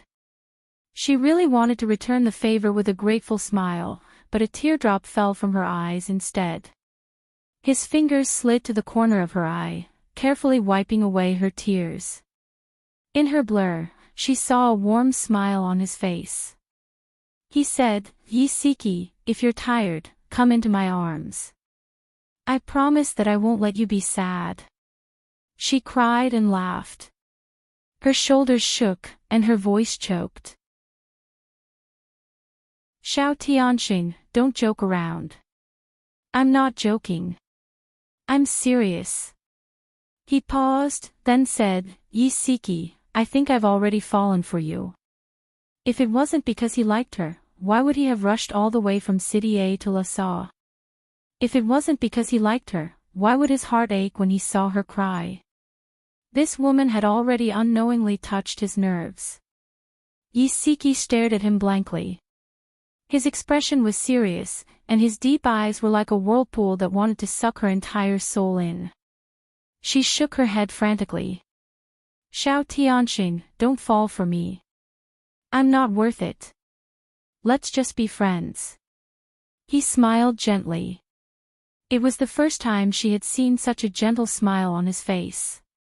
He said, "Silly girl, it's my business to like you. I won't force you to respond. Why are you so frantic?" Her tears flowed again. It was because she couldn't respond to him that she didn't want to hurt him. Her eyes were hazy with tears. "Xiao Tianxing, you're really a good person. You deserve a better woman." "Shoo, don't say any more." Xiao Tianxing placed a finger on her lips to stop her from continuing. He smiled. "If you feel troubled, forget what I said just now. We're still normal friends. Of course, if you feel tired, my arms will always be open to you, no matter what your status is." If she wanted to be his friend, then so be it. If she was willing to accept him as her lover, then he would be her lover for life. He made this decision not because he didn't love her deeply enough, but because he didn't want to see her in a difficult position. He only wanted her to be happy. So you see, he didn't spend all these years in the field of love for nothing. He knew how to love someone better. "Yisiki, what have you done to deserve such a man?" She looked at his smiling eyes, and her tears fell like rain. Awesome novel, Songshu 566. Chapter 424. Xiao Tianxing was a man of his words. Since Yisiki had made her choice, he would return to being her friend. After leaving the tea house, he acted as if he had forgotten that he had confessed to her. He teased her mercilessly. He glanced at her from the corner of his eyes. "When do you plan to go back and clean up the mess?" She had been away for a week and had cut off all contact with anyone. Her family was probably in a mess. She sighed helplessly. "The day after tomorrow. I want to relax for one more day." His lips curled up, but he didn't say anything. He accompanied her on this vast land, just like two lonely souls. They didn't need to speak much, but they were tightly dependent on each other. Just as Yisiki had guessed, the family was in a mess. Nyonyo stayed at her grandmother's house for a week. Daddy talked to her on the phone every day. Every time she asked when her mommy would be back from her business trip, Daddy would be silent for a moment and then comfort her that her mommy would be back soon. Nyo was already 7 years old. She was a very smart child. She felt that her mommy was not just on a business trip. Something seemed to have happened between her daddy and her mommy. One day, she plucked up the courage to ask her grandmother if daddy and mommy had quarreled. Her grandmother was stunned. Then she smiled and patted her head. Nyo, don't think too much. Your daddy and mommy are very close. How could they quarrel? Since then, she had never asked that question again. However, she still felt uneasy. Why wasn't her mommy back yet? Nyo was not the only one feeling uneasy. Siki's mother, Zhou Rongfang, was also uneasy. Her daughter said that she was on a business trip and had not called for a week. This was not normal at all. Zhou Rongfang could not help but call Lin Shihao and ask him all the questions in her heart. Shihao, tell me the truth. Did you quarrel with Siki? Her business trip was also fake. Did she run away from home? Otherwise, why hasn't she contacted us for so long? Lin Shihao was speechless. He did not know how to explain it to her. Shihao, say something. Lin Shihao's Adam's apple bobbed a few times. His voice was hoarse. Mom, this is a little complicated. When Siki comes back, I will definitely give you an explanation. Mom, I still have a patient here. It's not convenient for me to say more. I'll hang up first. He hung up the phone in a panic. Siki, where are you? Do you really have the heart to abandon me and Nyo? He slumped against the back of the chair, facing the empty office. It was as if there was a big hole in his heart, and the cold wind blew in, making him feel cold all over. His phone suddenly rang. Jiang Rulan. Shihao, why didn't you come back last week? Lin Shihao pinched the space between his eyebrows. Mom, I've been rather busy recently. Siki is also on a business trip. We'll go over to see you after we're done with our work. Jiang Rulan sounded displeased. Siki is on a business trip. Did she start working again? When? Siki just started working less than a month ago. I didn't have the chance to tell you. Jiang Rulan snorted. I think you deliberately hid it from me. Were you afraid that I wouldn't agree? Mom, okay, I'm not going to talk nonsense with you. Bring Nyo over in a few days. I miss her. Got it. After ending the call, Lin Shihao stared at the photo on his phone. In the photo, Siki was hugging Nyo and sitting on the lawn. The mother and daughter were smiling brightly. His eyes welled up with tears. He suddenly tightened his grip on his phone, stood up abruptly, and rushed out of the office. Bai Meiwei's office happened to have no patients. He rushed in with a gloomy face. He grabbed her wrist and said in a low voice, "Come with me." Where are we going? Bai Meiwei was pulled up from the chair by him and stumbled out. Lin Shihao didn't answer. Ignoring the gazes of others, he grabbed her arm and walked out of the hospital. Li Donghao, the deputy director of the obstetrics and gynecology department, looked at their backs from the corridor. He pushed his glasses up the bridge of his nose thoughtfully. Lin Shihao brought Bai Meiwei to the underground car park. He opened his car and spat out 2 words coldly, "Get in." Although she was full of questions, Bai Meiwei still obeyed and got in. The car drove out of the car park and quickly merged into the traffic on the street. He was driving at an extremely fast speed. His thin lips were tightly pursed, and his expression was extremely ugly. His entire body exuded a cold aura. Bai Meiwei was a little flustered. She grabbed onto the seatbelt and asked, "Senior, where exactly are you taking me?" Lin Shihao still didn't answer her. His deep and sharp eyes stared at the road ahead. At this moment, there was only one thought in his mind, and that was to abort the child in Bai Meiwei's stomach. Only by doing so could he and Siki reconcile. Otherwise, everything would be ruined. The car stopped outside the maternity and child care hospital. Lin Shihao quickly got out of the car and opened the door for her. Get out. The uneasiness in Bai Meiwei's heart grew. She clutched the seat belt and shook her head.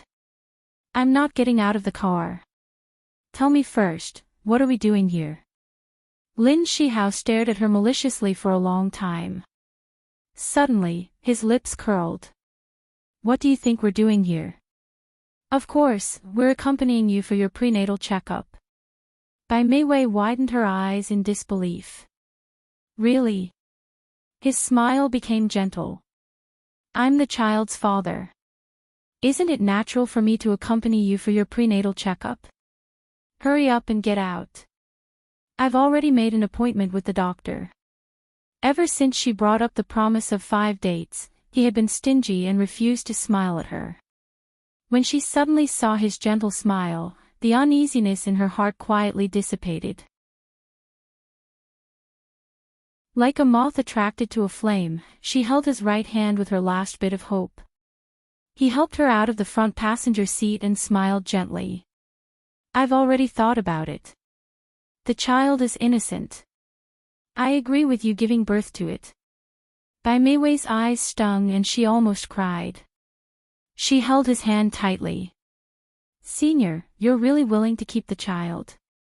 Yes. He smiled, but there was no warmth in his deep eyes. Bai Meiwei didn't know that Yi Siki had run away from home. She thought that Yi Siki had finally decided to divorce Lin Shihao because of the blow. That was why Lin Shihao had changed his attitude towards her. She thought that she had finally achieved positive results. She was so happy that her eyes were brimming with hot tears.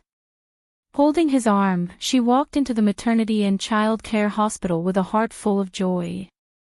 The doctor that Lin Shihao had contacted was called Tang Qingfeng. Tang Qingfeng was his best friend in university and lived in the same dormitory as him. The two of them were very close. When he found Tang Qingfeng and told him about his current situation and asked him for help, Tang Qingfeng almost bit off his own tongue. He stuttered for a long time before saying, Old Lin Shihao, are you still the Lin Shihao I know? You actually betrayed Siki. Qingfeng, believe it or not, I've never thought of betraying Siki. Tang Qingfeng sighed. If I do this, wouldn't I be letting Bai Meiwei down? Lin Shihao's voice was cold. If I can only keep Siki by hurting others, I won't hesitate. Qingfeng, if you don't want to get involved, I'll think of another way. Tang Qingfeng smiled bitterly. Shihao, we've been good friends for so many years. How can I just watch you break up with Siki? Qingfeng, thank you. If anything happens, I'll take full responsibility. I won't implicate you. Lin Shihao was already prepared to cut off all means of retreat. Just like that, Lin Shihao and Tang Qingfeng made an appointment for the surgery. When Lin Shihao brought Bai Meiwei to Tang Qingfeng's office, he was already prepared. He gave Lin Shihao a look. Lin Shihao smiled and said to Bai Meiwei, Meiwei, this is Dr. Tang. He'll examine you. I'll wait for you outside. Bai Meiwei grabbed his hand. Stay with me. Lin Shihao's smile didn't change. He gently pushed her hand away. I'll wait for you outside. Be good. It was the first time he spoke to her in such a doting tone. Her heart softened. She pursed her lips and smiled. All right then. You have to wait for me. Lin Shihao smiled and nodded. Tang Qingfeng did the usual ultrasound for her. Miss Bai, the child is very healthy. However, I still need to do a further examination on you. Please lie down on this bed. Bai Meiwei obeyed and lay down on the operating bed in the cubicle. She saw that the small operating room was fully prepared. The instruments were all used for an abortion. She was a little uneasy and her fingers tightened on the bedsheets. When Tang Qingfeng walked in, he changed into a surgical gown and put on a mask. He picked up a syringe of anesthetic and walked towards Bai Meiwei. Bai Meiwei suddenly felt her heart skip a beat. She jumped off the operating bed and took a few steps back. Her beautiful eyes stared at the syringe in his hand. "Is that an anesthetic in your hand?" It was the first time Tang Qingfeng had done such a thing. His forehead was covered in cold sweat and his voice was a little unnatural. "No, it's just an ordinary medicine." "No, I'm an obstetrician." "You can't lie to me. This must be an anesthetic." Bai Meiwei retreated in panic. "What are you trying to do? Are you trying to abort the child in my stomach?" "No, Miss Bai. Don't be agitated, no, don't come over." As Bai Meiwei retreated, she bumped into the operating tray on the trolley. She casually grabbed a scalpel and held it to her neck. "Go away. I don't believe you. Whether it's a checkup or an operation, I don't need it. Go away." Tang Qingfeng's forehead was covered in cold sweat. He stared nervously at the scalpel in her hand and hurriedly took a few steps back. "Miss Bai, don't be agitated. Put down the scalpel first. We can talk about it." "I don't want to talk to you. You liar. You don't deserve to be a doctor." Bai Meiwei held the scalpel and approached the door step by step. Tang Qingfeng was humiliated by her scolding and had no strength to refute. He could only watch as she disappeared from his sight. Lin Shihao sat in the corridor. His face was cold, but his heart was anxious. On one hand, he was suffering from the torment of his conscience. On the other hand, he was worried that he would not succeed. Just as he was suffering, the office door suddenly opened. Bai Meiwei walked out with a scalpel in her hand and an angry face. Attention, Xinwu 799.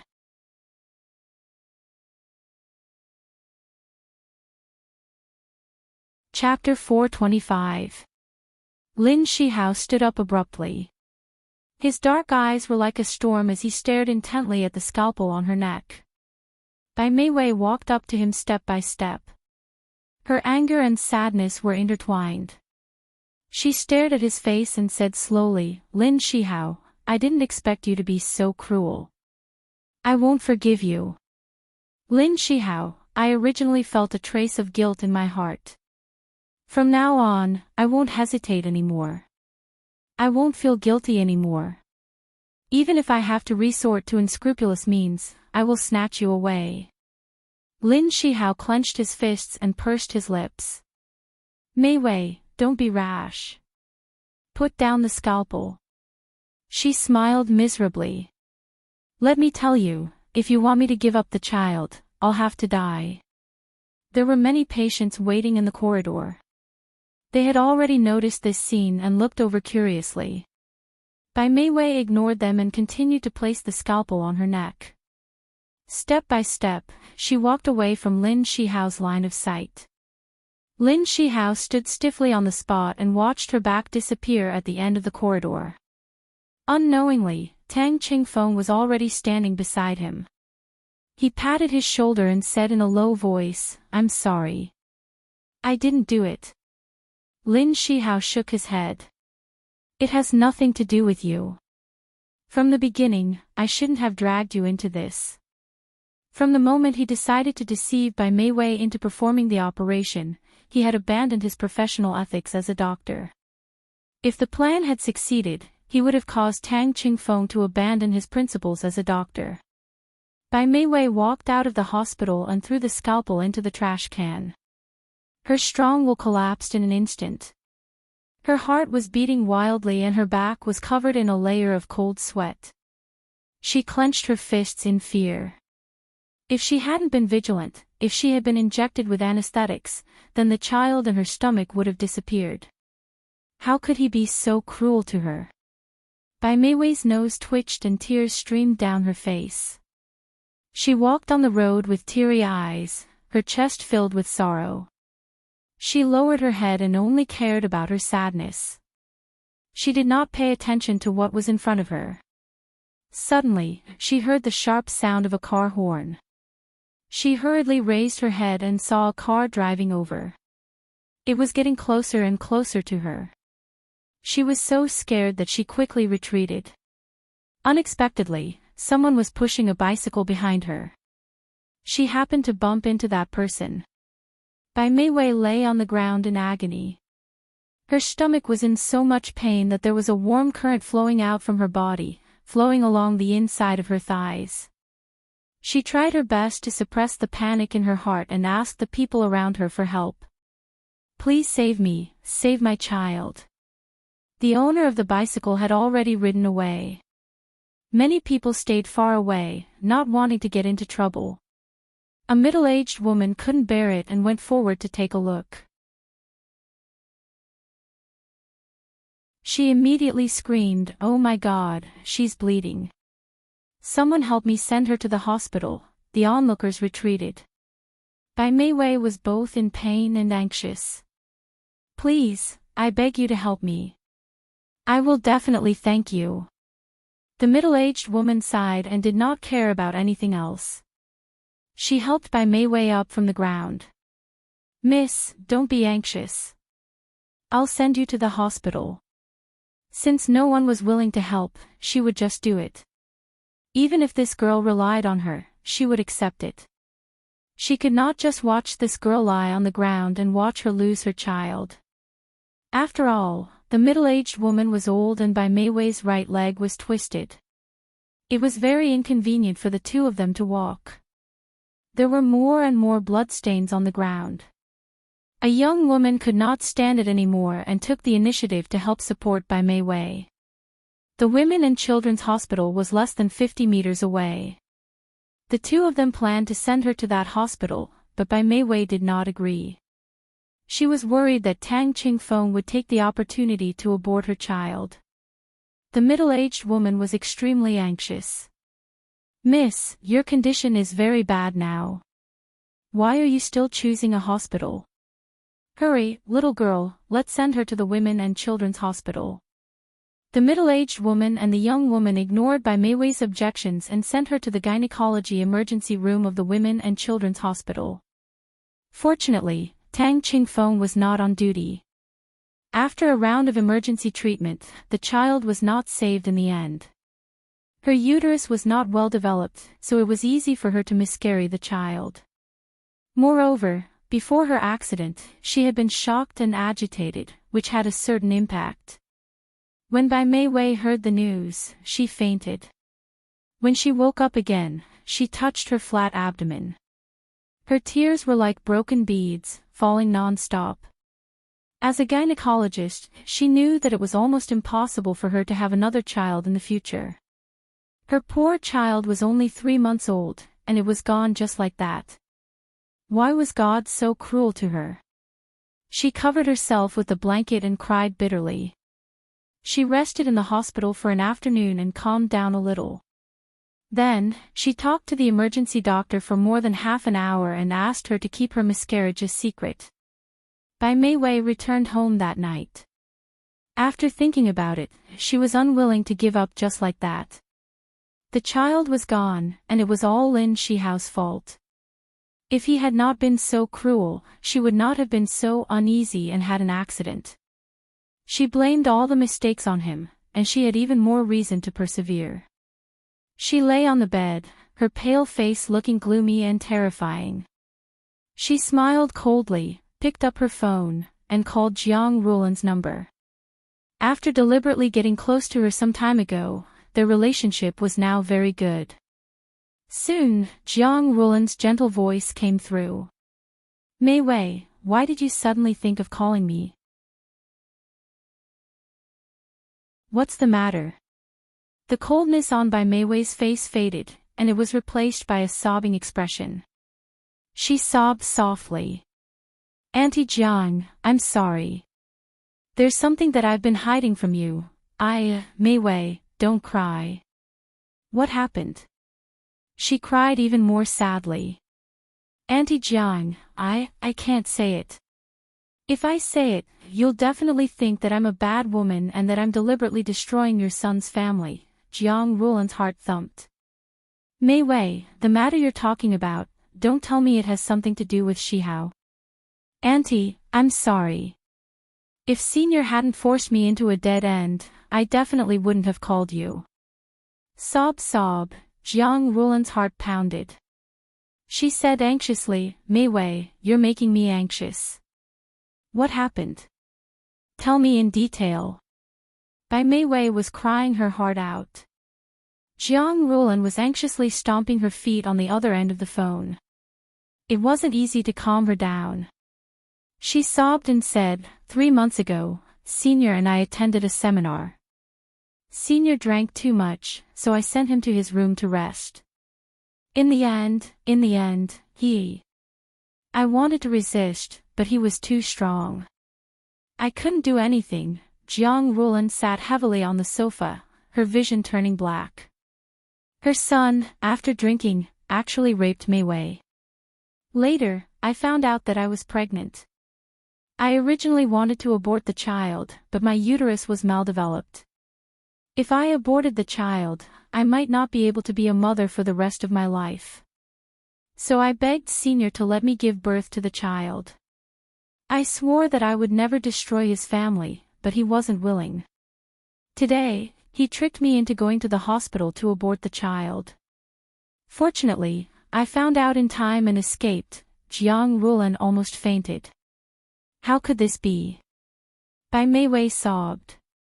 Auntie Jiang, I beg you. You're the only one who can help me now. I beg you to persuade Senior to let me keep my son. Even if I give birth to the child, I won't destroy his family. Please believe me. Jiang Rulan's head buzzed. Her fingers trembled slightly. She was silent for a long time before she said, Mei Wei, I'm very sorry that Shihao forced you. As for the child, let me think about it. Bai Mei Wei sobbed. Thank you, Auntie Jiang. Jiang Rulan felt extremely guilty. It was clearly her son who hurt her, but this silly girl was still thanking her. She was so ashamed that she couldn't show her face. After ending the call, Jiang Rulan wanted to immediately run to Lin Shihao and question him. However, it was already late at night, so it was obviously not suitable. Moreover, she had to think about how to deal with the child and Bai Mei Wei's stomach. The next day was Saturday. It was supposed to be a leisurely holiday, but for Jiang Rulan and Lin Shihao, it was the beginning of a war. Lin Shihao heard a knock on the door early in the morning. When he opened the door, he saw his mother standing at the door in a towering rage. He frowned. Mom, what's wrong with you? Jiang Rulan quickly changed her shoes and entered the room. She closed the door with a bang. She pointed at his nose and scolded, You brat, look at what wicked things you've done. She had never scolded him so harshly before. His frown deepened. Mom, speak clearly. When did I make you angry again? Jiang Rulan was so angry that her eyes were blazing. She roared, Don't you know what you've done?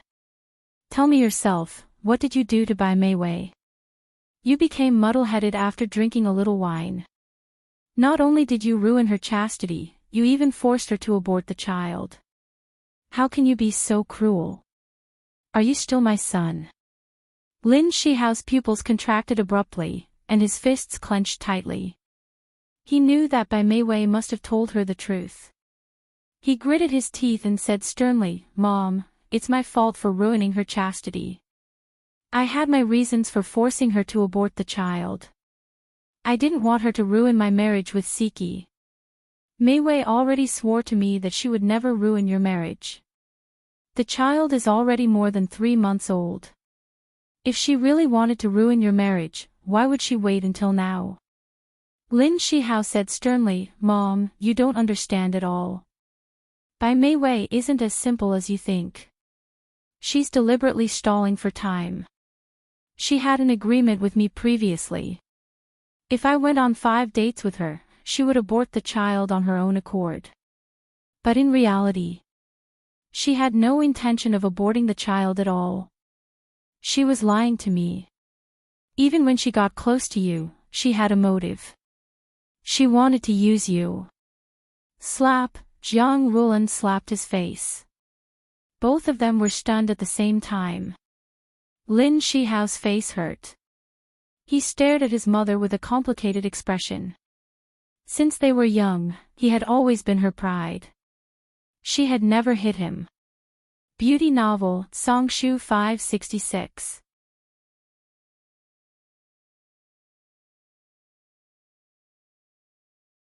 Chapter 426. Jiang Rulan stared at the red mark on his face. Her heart ached a little, and she regretted that she had acted rashly. However, her emotions were quickly overshadowed by her anger. She said angrily, "Lin Shihao, is this how I taught you? You've done something wrong, yet you refuse to admit it and make up for it. Instead, you push the blame onto others. Is this how I taught you?" Lin Shihao was so angry that he laughed. "Fine, then tell me, how should I admit my mistake and make up for it? Do I have to divorce Siki and take responsibility for Bai Meiwei before you're satisfied? Have you ever thought that Siki is also a victim? Who among us has ever made it up to her?" Jiang Rulan's expression froze. Then she said angrily, "Fine, then call Siki out now. We'll discuss how to solve this problem. Siki is on a business trip. She hasn't returned yet. If he told her that Siki had run away from home, it would only cause more trouble. Call her now and ask her to come back quickly." Jiang Rulan became angrier as she spoke. "How long has it been? What business trip does she have to be away for so long? How can she not care about such a big thing happening at home?" Lin Shihao's expression became uglier and uglier, and he was about to explode. He said in a low voice, "Mom, I've been hiding that matter from Siki. It has nothing to do with her. Don't vent your anger on her." Jiang Rulan was still angry and did not feel that she had gone overboard. She still insisted that he call Yi Siki back to discuss countermeasures. Lin Shihao had no choice but to take out his phone and call Yi Siki. He thought that her phone was still turned off, and he had found an excuse to brush off his mother. He did not expect that the call would go through. The phone rang 3 or 4 times before it was picked up. The person on the other end of the line did not speak. His heart almost stopped beating. He held the phone nervously and called her hoarsely, "Wifey." Yi Siki's voice was very calm. "I'll be home soon. We'll talk when I come back." Without waiting for him to speak, she hung up the phone. Lin Shihao held the phone in a daze. His eyes were blank and a little uneasy. She was back. He was very happy that she had returned safely. However, was she back to divorce him? Jiang Rulan nudged his shoulder. "What did Siki say?" He smiled bitterly. "She'll be home soon." Home soon. Could it be that he's already downstairs? Jiang Rulan muttered to herself and walked straight to the window. Then, she lifted the curtains and looked downstairs. They lived on the 5th floor and could clearly see a luxury car parked in the residential area downstairs. Other than that, they didn't see anyone else. Jiang Rulan shook her head. It seemed that she had guessed wrong. She was about to put down the curtain when the car door suddenly opened. A woman wearing a down jacket and snow boots got out of the car. Who else could that be but Yi Siki? Even if she was a little far away, she could still recognize her own daughter-in-law. Yi Siki stood in front of the car and smiled at Xiao Tianxing. "Hurry home and rest. Be careful on the road." Xiao Tianxing smiled. "If you need any help, feel free to contact me." "Got it." She waved her hand and turned to go upstairs. Xiao Tianqing was about to start the car when he suddenly saw the scarf she had left on the seat. He hurriedly called her name. Yi Siki stopped in her tracks and turned around. He had already gotten out of the car and was holding her scarf in his hand. Your scarf. Thank you. I was too careless. She quickly took 2 steps forward and wanted to take the scarf from his hand. He didn't give it to her. Instead, he raised his arm and wrapped the scarf around her neck. His actions were gentle and meticulous. Yi Siki awkwardly grabbed the scarf and took a step back. Thank you. I'll leave first. Jiang Rula naturally saw this scene. She was so shocked that she shouted, Shihao, come over quickly. Look at the man with Siki. Who is he? Lin Shihao's heart tightened. He strode to the window and happened to see Xiao Tianqing standing in the same spot as he watched Siki go upstairs. Could it be that Siki had been with Xiao Tianqing all this time when she ran away from home? Do you know that man? I just saw him putting the scarf around Siki's neck. Their actions are too intimate. Jiang Rulan said angrily. Xiao Tianqing was putting a scarf around her neck. Lin Shihao's fingers suddenly clenched, and his heart almost stopped. Although he couldn't see Xiao Tianqing's expression clearly, he felt uneasy seeing him standing downstairs for so long and looking in the direction Siki had left. He hadn't guessed wrongly. Xiao Tianqing really liked her. They must have been together for the past 7 or 8 days. Lin Shihao's heart was flustered and in pain. He was worried that Siki had really come back to divorce him. He supported himself against the wall with one hand. His face was deathly pale. He lowered his head slightly, and his fine hair covered his eyes. His movements were stiff as he maintained this position. Jiang Rulan was still nagging at Siki when she suddenly realized that something was wrong with her son. She quickly held his arm. Shihao, what's wrong? Why do you look so pale? I'm fine. Lin Shihao avoided her hand.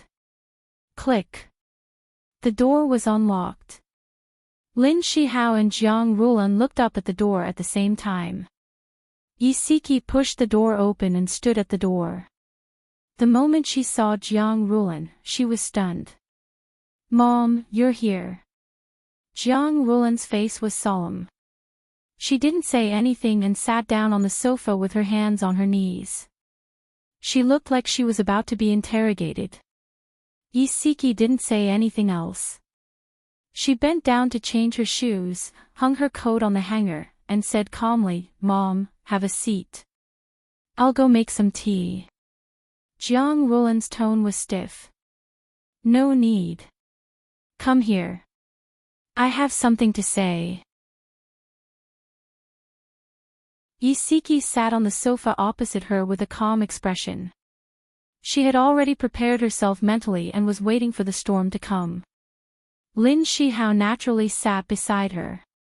His expression was terrible. Siki hadn't looked at him since she entered. She was so cold that it made him uneasy. Jiang Rulan glanced at her son, then turned her gaze to Yi Siki. She asked coldly, Where have you been these past few days? Yi Siki said calmly, Lhasa, Tibet. Lin Shihao's pupils suddenly shrank. Jiang Rulan snorted. Who did you go with? Alone. Jiang Rulan's anger suddenly swelled. She slammed the table. Alone? Do you think I'm blind? Who was the man who sent you back downstairs just now? Did you go with him? Yi Siki calmly looked at her angry face. Mom, I went to Tibet alone. He's my boss. He used a private plane to bring me back from Lhasa. That's all. He helped you with your scarf just now. Is this a normal superior-subordinate relationship? Tell me, is there something between you and him that can't be revealed? What business trip? It's all fake. I think it's more like you went out to fool around. Lin Shihao couldn't take it anymore. He stopped her sternly. Mom, don't talk nonsense. Siki isn't that kind of person. Jiang Rulan glared at her son. Shut up. We'll talk about your business later. Siki suddenly found it very funny. Although she had expected to be greeted with a storm, she didn't expect it to be so exciting. It turned out that she was the one who was in the wrong. She chuckled and said calmly, Mom, you're right. Actually, I didn't go on a business trip. I went out to relax. As for why I went out to relax, I think you should be very clear. I know whether I did anything to let your son down. He knows very well. You're so anxious to force me to admit those groundless things. Do you think that if I also made a mistake, there's no reason not to forgive your son's mistakes? Jiang Rulan's hidden intentions were exposed. Her face turned red and white, and she looked very ugly. Siki continued, Mom, I'm not stupid.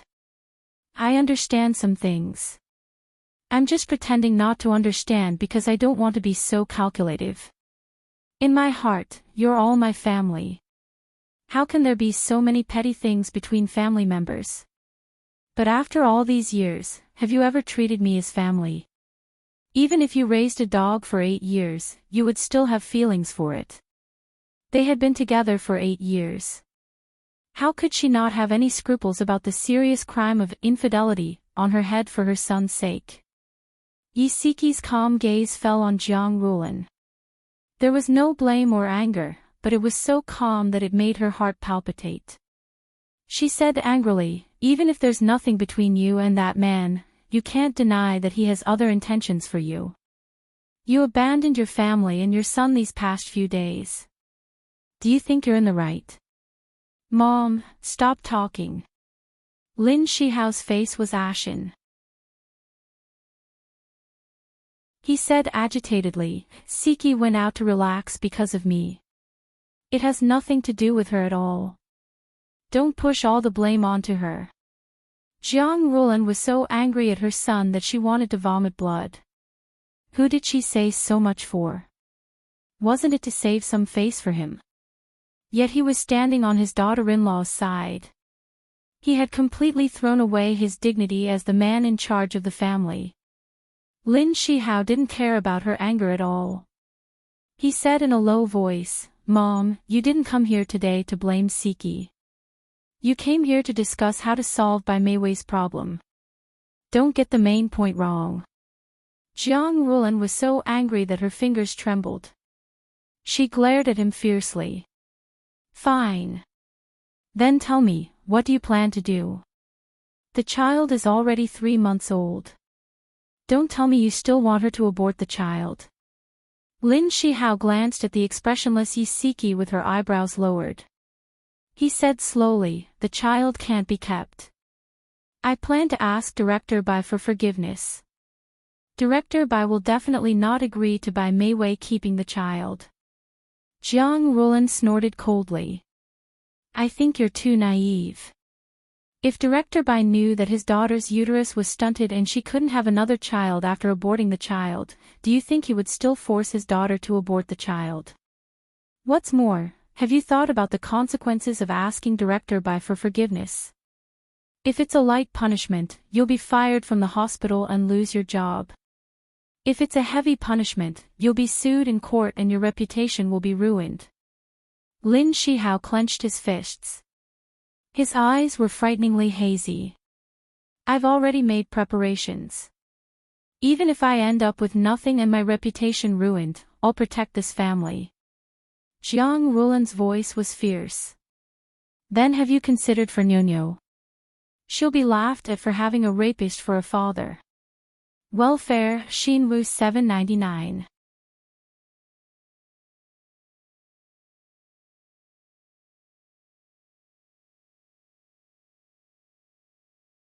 I placed a tracker in the trunk of your car. I know where you and Bai Meiwei went like the back of my hand. It wasn't an accident that we ran into each other at the revolving restaurant and the clothing store. I did it on purpose. My goal was to ruin your date.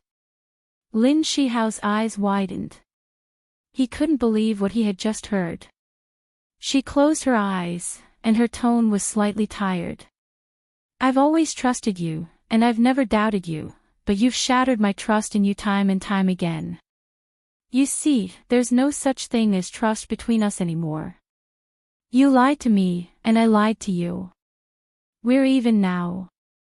He could tell that she was disheartened. His heart clenched as he slammed on the brakes and pulled the car to the side. He abruptly turned her shoulders around to face him. He stared into her eyes and said anxiously, "Honey, listen to me. The reason why I went on a date with Bai Meiwei was because I had a promise with her. Within a month, we had to go on 5 dates, and then she would have to abort the child. I was worried that you would leave me if you found out that she was pregnant, so I kept it from you. It's my fault. I shouldn't have kept it from you, and I shouldn't have lied to you. It's all my fault. Please give me another chance." The man who was gentle and calm, open-minded, and unrestrained, who would remain calm even if Mount Tai collapsed in front of him, was gone. Yisiki only saw a face full of panic. Her heart felt a little uncomfortable, and her eyes felt a little sour. She thought that after the trip to Lhasa, she could face him calmly, but she had overestimated her ability to bear it. She bit her lip hard and lowered her eyes.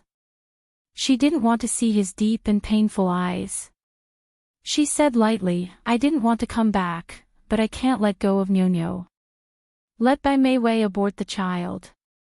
Otherwise, I'll take Nyonyo away." This was already her bottom line. She couldn't give in any more. Lin Shihao suddenly pulled her into his arms. His strong and powerful arms hugged her tightly, and his voice was hoarse. "I'll make her abort the child. I'll definitely make her abort the child." Zhou Rongfang and Yi Weiliang were both honest retired workers. The couple had a son and a daughter. Their son and daughter-in-law lived in another city. Their daughter, Yisiki, was married in this city and often went back to visit the old couple. This time, their daughter went on a business trip for 7 to 8 days and didn't even make a phone call. The old couple's hearts were in turmoil. They kept feeling that something had happened between their daughter and son-in-law. When Lin Shihao and his wife arrived at the Yi family's house, the old couple accompanied their granddaughter, Nyonyo, to do her homework in the living room. When Nyonyo saw her parents, whom she hadn't seen for a few days, she excitedly pounced on them and hugged their legs, refusing to let go. "Mommy, why did you go on a business trip for so long? I missed you so much." Yisiki picked up her daughter and smiled as she pinched her face. "Mommy is back now. Tell Mommy, did you listen to Grandpa and Grandma at home?" "Yes, I'm very obedient. I help Grandma clean up the dishes every day. Isn't that right, Grandma?" Nyonyo hugged her neck and turned her little head to Zhou Rongfang. She winked mischievously. "Yes, our family's Nyonyo is very obedient." Zhou Rongfang smiled as she welcomed the couple into the house and made tea for them. "Siki, take Nyonyo back to her room to do her homework. I have something to discuss with Dad and Mom." Yisiki glanced at Lin Shihao. His expression was solemn. He must have made a decision. She pursed her lips. "Dad, Mom, I'll take Nyonyo back to her room first." She picked up her daughter's homework book and led her back to her room. She locked the door. Nyonyo sat in front of the desk. Her skinny back was straight. She held a ballpoint pen in her hand and wrote her homework stroke by stroke. Yisiki's gaze fell on her daughter, but all her attention was elsewhere. She didn't know how Lin Shihao's discussion with his parents went. She didn't know if her parents would blame him. In the living room, Lin Shihao told the two elders about his drunken mistake and Bai Meiwei's pregnancy in full detail. Zhou Rongfang couldn't believe her ears.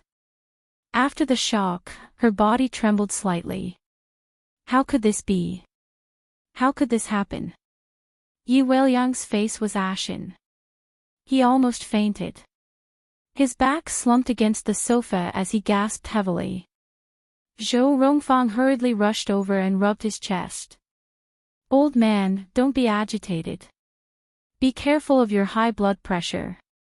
Lin Shihao strode over to the cupboard and took out the medicine bottle for treating high blood pressure. He poured out a few pills and brought a cup of warm water to Yi Weiliang. "Dad, don't be agitated. Take the medicine first." "You, go away." Yi Weiliang was agitated. He trembled as he pushed Lin Shihao away. The pills in Lin Shihao's hand fell to the ground, and the water in the cup spilled all over the floor. "Old man, what are you doing?" Zhou Rongfang's tears streamed down her face. She wiped them away. "Shihao, give me the medicine." Zhou Rongfang took the medicine bottle from Lin Shihao. She poured out the pills again and fed them to Yi Weiliang. Yi Weiliang slowly closed his eyes and leaned against the sofa in dejection and exhaustion. After resting for a while, he opened his eyes and glared angrily at Lin Shihao. He squeezed out a few words from between his teeth. "Go away. I don't want to see you." "Old man, what's the use of chasing him away now? The most important thing is that we have to come up with a countermeasure." Yi Weiliang was impatient. He was so angry that he almost lost his mind. Although Zhou Rongfang was angry, she still had reason. She tried to persuade her husband. Lin Shihao clenched his fists. His eyes were as dark as the sea.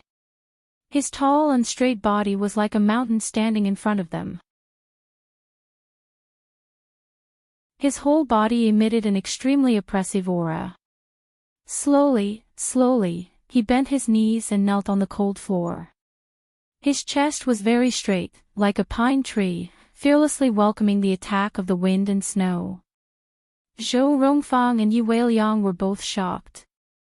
As the saying goes, a man has gold under his knees.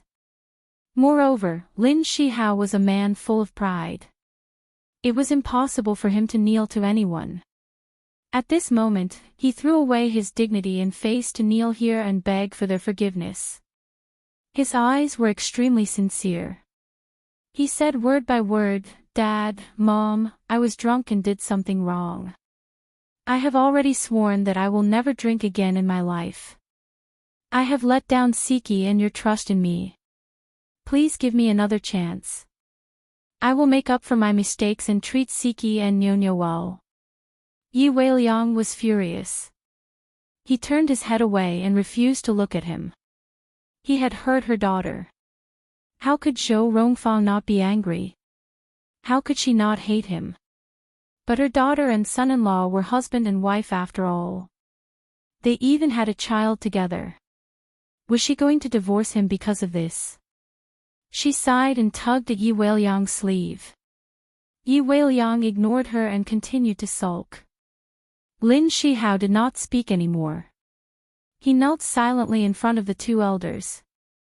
The two sides were in a deadlock for more than 10 minutes. Yi Weiliang's anger subsided a little. He turned his neck stiffly and stared coldly at Lin Shihao. He asked stiffly, "What do you plan to do?" Lin Shihao said respectfully, "I will think of a way to make Bai Mei Wei abort the child." Zhou Rongfang asked, "Shihao, do you still want to live with Siki?" Lin Shihao's tone was firm. "Mom, I love Siki. I have never thought of divorcing her. Please believe me." Zhou Rongfang was satisfied with his attitude. She tugged at her husband's sleeve again. This time, Yi Weiliang was finally willing to give her a way out. He said coldly, "Get up." Welfare, Songshu 566.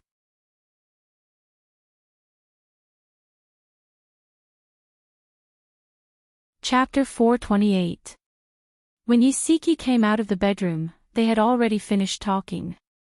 Her mother's eyes were slightly red, and her father was sulking. When Lin Shihao saw her come out, his eyes moved and he pursed his lips slightly. "Dad, Mom, I'll go in and see Nyonyo." Zhou Rongfang nodded. Only the three of them were left in the living room. Yi Siki sat opposite her parents. Zhou Rongfang looked at her and sighed. Siki, why didn't you tell us earlier that such a big thing happened? Yi Siki said gently, Mom, I thought that I could solve it, so I didn't want you to worry. Dad, Mom, I'm sorry. Zhou Rongfang's eyes reddened again. She choked a little. Silly girl, we were worried about you. Mom, I'm fine. Yi Siki got up and sat beside her. She held her hands and smiled. Yi Weiliang coughed and said in a deep voice, Siki, although we didn't make things difficult for Lin Shihao, it's still up to you whether you want to forgive him. Zhou Rongfang frowned and held Siki's hands tightly. Siki, tell me honestly. Do you still want to be with him? She was worried that her daughter was stubborn and wouldn't forgive Lin Shihao. Yi Siki pursed her lips. Dad, Mom, I want to give him another chance. It's not for myself, but for Nyonyo. I don't want my child to grow up in a single-parent family. Zhou Rongfang heaved a sigh of relief. Actually, she didn't approve of them getting a divorce. After all, they still had feelings for each other. Yi Siki didn't want to get a divorce for her daughter's sake, but her condition was that Bai Meiwei had to abort the child. How to make Bai Meiwei abort the child had already become a headache for Lin Shihao. On the other hand, Jiang Rulan was also in a dilemma. She didn't want her son and daughter-in-law to get a divorce, but she also wanted to help Bai Meiwei keep the child. As for why she wanted to help Bai Meiwei keep the child, there were two reasons. First, if Bai Meiwei aborted the child, she wouldn't be able to have children in the future. Jiang Rulan couldn't bear to see Bai Meiwei fall into that situation. Secondly, Bai Meiwei had already said that she was pregnant with a son. Jiang Rulan had always dreamed of holding a grandson. Although this grandson was not the legitimate son, he was still her son's seed. Of course, she couldn't bear to let Bai Meiwei abort it. Due to the above two reasons, Jiang Rulan didn't actively help her son come up with a plan to abort the child. Instead, she tried to persuade Lin Shihao and his wife to have a good talk with Bai Meiwei, hoping that both sides would reach an agreement. Soon, they began a four-person meeting to discuss the child's fate. In the VIP room of the restaurant, the three members of the Lin family had already taken their seats. Bai Meiwei arrived late. She was wearing a white coat, which made her originally white cheeks appear even paler.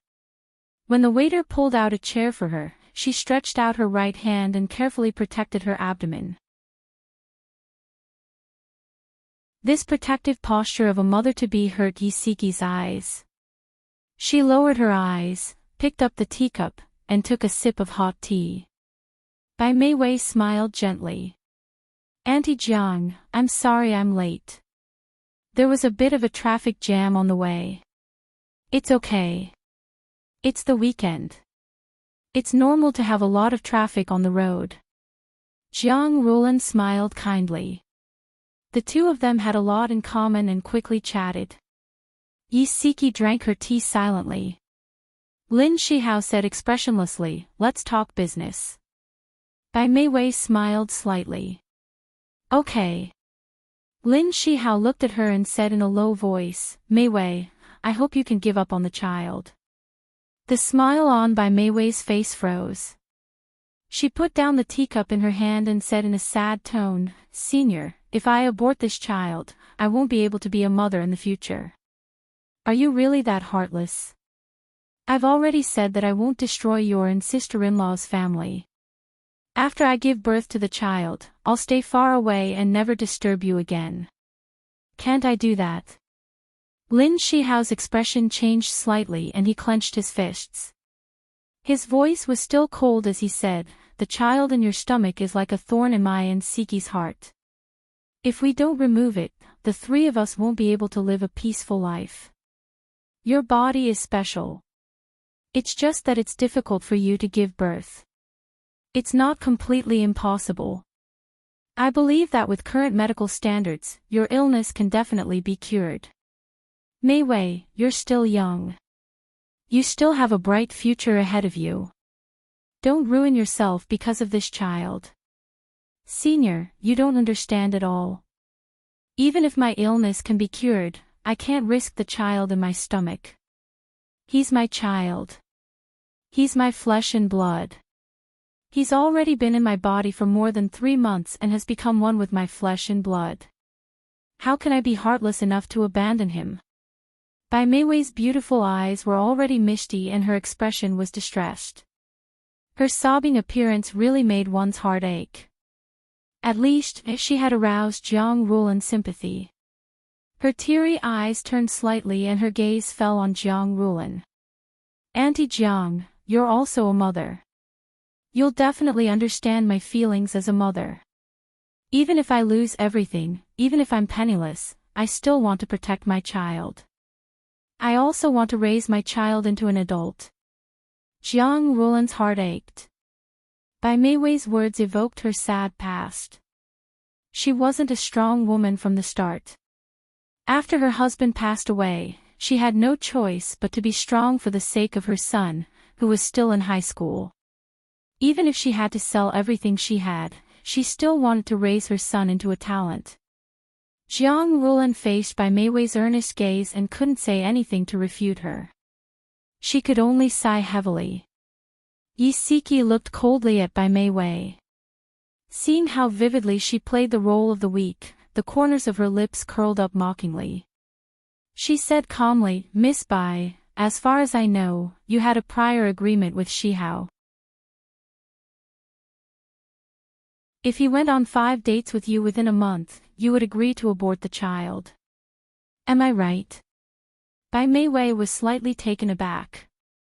Yes, we did have such an agreement. But now, I've already. Before she could finish speaking, Yi Siki interrupted her. In other words, you originally planned to give up the child. Bai Meiwei bit her lip. I've already changed my mind. Besides, I only went on 3 dates with Senior. Even if I changed my mind, I didn't violate our agreement. Is that so? Yi Siki responded calmly. She took out her phone and scrolled through a few photos. Then she raised the phone to face her. You said that you wouldn't break up our family. Then let me ask you, why did you send me photos of you and my husband on a date? Bai Meiwei glanced at the photos. It was a profile shot of Lin Shihao standing in front of a hot beverage store. She smiled calmly. Sister-in-law, you might have misunderstood. I never sent you these photos. The sender's number isn't mine. Yi Siki chuckled. Miss Bai, I have to hand it to you. You're very meticulous. This number isn't registered with your personal ID, so we can't trace it back to you. However, only the 2 of you knew about your date with my husband. It's obvious that my husband wouldn't take these photos and send them to me. If that person wasn't you, who else could it be? Lin Shihao took the phone from Yi Siki and glanced at the photos. His expression turned ugly. Even if Bai Meiwei didn't admit it, he knew that she was the only one who had the opportunity to take these photos. He raised his head and stared at Bai Meiwei with a sharp gaze. Although Jiang Rulan didn't see the photos, she roughly understood the situation. She also turned her gaze to Bai Meiwei and waited for her answer.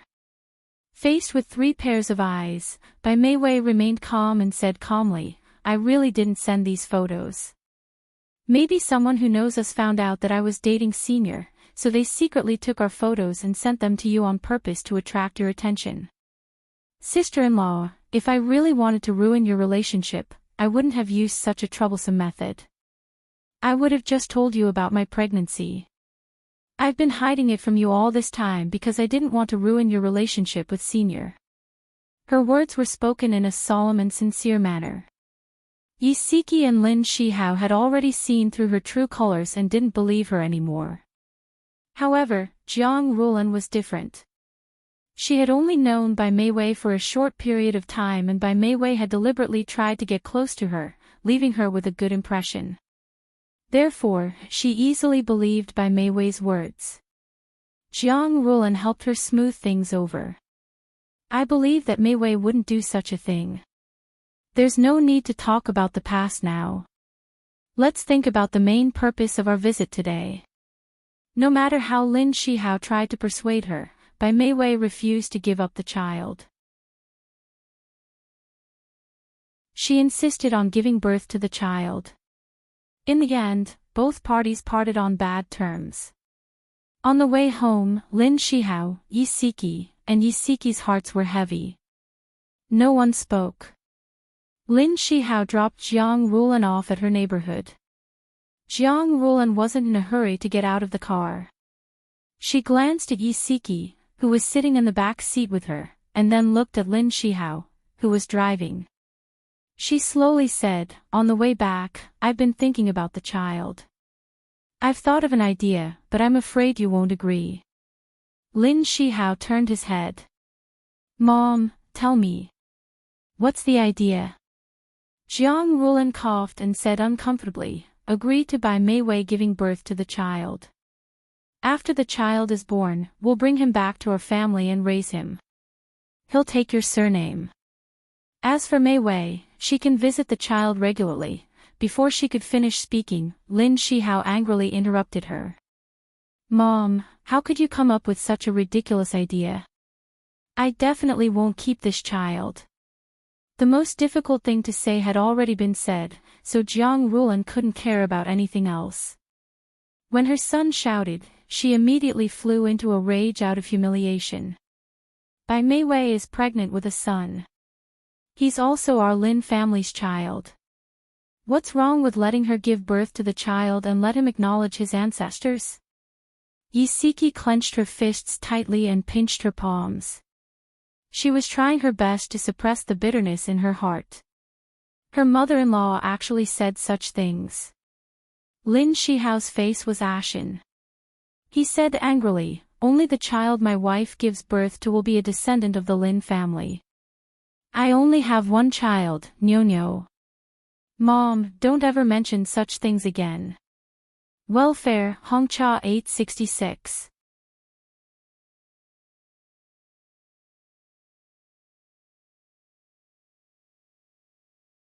Chapter 429.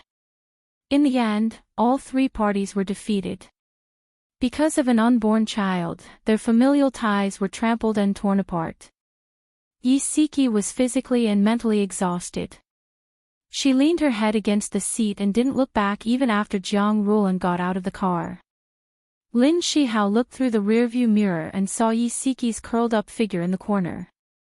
His heart ached. It was all his fault that things had developed to this point. If he hadn't gotten drunk that night and that incident hadn't happened, their family of three would still be living happily. How great would that be? Unfortunately, there was no medicine for regret in this world. Bai Mei Wei refused to compromise. He only had a glimmer of hope left, and that was to find Director Bai and ask him to stop Bai Mei Wei. Lin Shihao was already prepared for the worst. Even if he was sued and had to bear the legal responsibility, he would be willing to do so. Bai Jiyao was the director of the People's Hospital in the city. He was highly respected in the hospital. He was in his 50s and was kind. Although he was in a high position, he never put on airs. Lin Shihao had always admired him. Bai Jiyao only had one precious daughter, Bai Mei Wei. He hoped that his daughter would become a phoenix and paid great attention to her education since she was young. After she graduated from university, he specially sent her to the United States to further her studies for 2 years.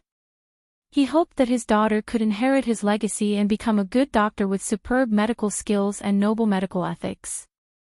Bai family's study.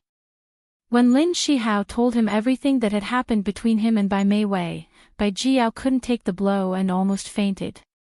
His face was pale and his finger trembled as he pointed at Lin Shihao's nose. "Wei, you're telling the truth." Lin Shihao said in a low voice, "Director Bai, it's all my fault. I'm here today to ask for forgiveness. I'm willing to accept any punishment." Bai Jiyao fell heavily on the sofa and stared blankly at Lin Shihao. He still couldn't believe what he had just heard. At this time, he looked like an old man in his twilight years. He didn't have his usual hale and hearty demeanor.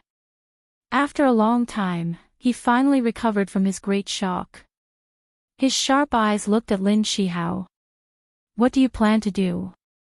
Lin Shihao pursed his thin lips and said in a low voice, "As long as Mei Wei gives up the child, I have no objections no matter what compensation you ask me to make." Bai Jiyao was silent for a moment.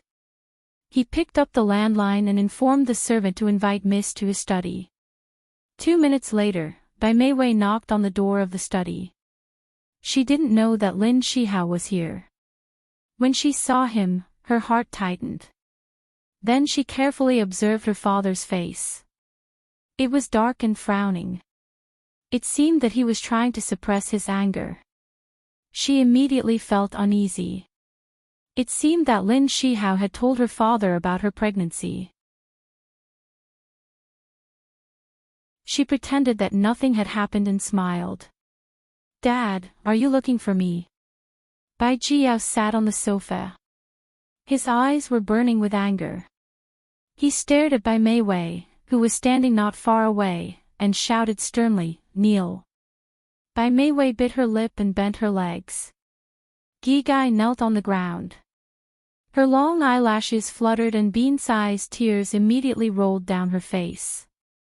Her tear-stained face was full of helplessness and grievance. Bai Jiyao stiffened his neck and shouted angrily, "You unfilial daughter. Tell me, what embarrassing things have you done?" "Dad," Bai Mei Wei sobbed. "Dad, don't be angry. I didn't do it on purpose. I really didn't do it on purpose." Lin Shihao clenched his fists tightly. His expression was extremely ugly. His deep eyes fell on Bai Mei Wei's face. He gritted his teeth and said in a low voice, "Director Bai, all of this has nothing to do with Mei Wei. I was drunk and harmed her. If you want to hit, scold, blame, or punish, do it all to me. I won't have any objections." "Dad, Senior didn't do it on purpose, he was just drunk. Dad, I beg you, please forgive us." Bai Mei Wei knelt on the ground with both legs, moving step by step towards Bai Jiyao. She was crying her heart out, making people with a heart of stone unable to help but feel pity for her, let alone her father. Bai Jiyao clenched his fists. The veins on the back of his hands were throbbing. He closed his eyes and slowly opened them again. In a cold voice, he said, "Mei Wei, abort the child. As for you, Lin Shihao, hand over your work and leave the hospital. Don't ever let me see you again." "No, Dad." Bai Mei Wei hugged Bai Jiao's legs and cried, "Dad, I can't abort this child. My uterus is maldeveloped. If I abort this child, I won't be able to give birth in the future. Dad, I beg you, let me give birth to this child. Let me give birth to this child." Bai Jiao's body stiffened. It was as if he had been struck by lightning. How could this be? This child couldn't be kept. But if this was the only child in his daughter's life, how could he take it away from her? Lin Shihao had already expected this to happen. He said slowly, "Director Bai, I've studied this kind of case. After treatment with traditional Chinese medicine, even after an abortion, there's still a 20% chance of pregnancy."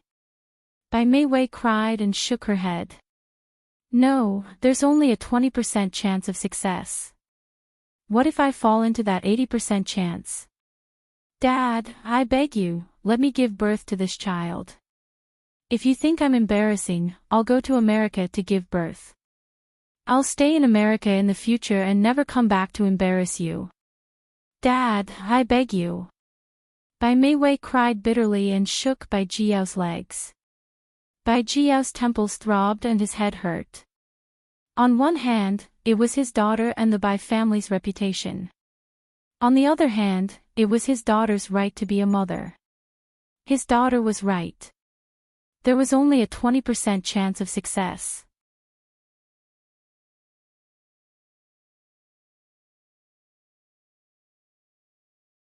There were people walking towards the bathroom from the corridor. The two of them were still chatting. One of the women said, "Isn't the Yiseki very capable? How come she doesn't even know how to add salt when cooking?" The other woman laughed. "Are you jealous that she has a backer? She became Uncle Yu's assistant as soon as she came in. I'm jealous of her. I just can't stand her. Just because she has a backer, she doesn't follow the rules and regulations. She takes a week off as soon as she asks for it. Senior employees like us can only take a week of annual leave after working for a full year. She just joined the company and—" The woman's voice stopped abruptly. She had already walked to the bathroom door and saw Yiseki standing in front of the sink. Yiseki acted as if she hadn't heard or seen anything. She continued splashing cold water on her face. Then she looked up at the mirror and calmly wiped the water off her face. The two gossipy women's faces turned red and white as they stood awkwardly at the door. Yiseki calmly walked up to them and said calmly, "Please make way." The two women hurriedly moved aside, and Yiseki calmly walked past them. In the corridor, Xiao Tianxing crossed his arms and leaned leisurely against the railing. There was a faint smile in his deep eyes as he looked at her quietly. Yiseki walked up to him and asked, "What are you doing here?" Xiao Tianxing raised his eyebrows and said, "There are too many people here. If you don't want others to say anything nasty, follow me." With that, he walked towards the elevator. Yiseki laughed self-deprecatingly. What other nasty things could they say? They wouldn't go so far as to say that I'm your mistress, right? Even though she said that, she still followed him into the elevator. When the elevator doors closed, only the two of them were left in the narrow space. He smirked and chuckled. They wouldn't go so far as to say that I'm their mistress. They trust my judgment. Beauty novel, Shinwu 799.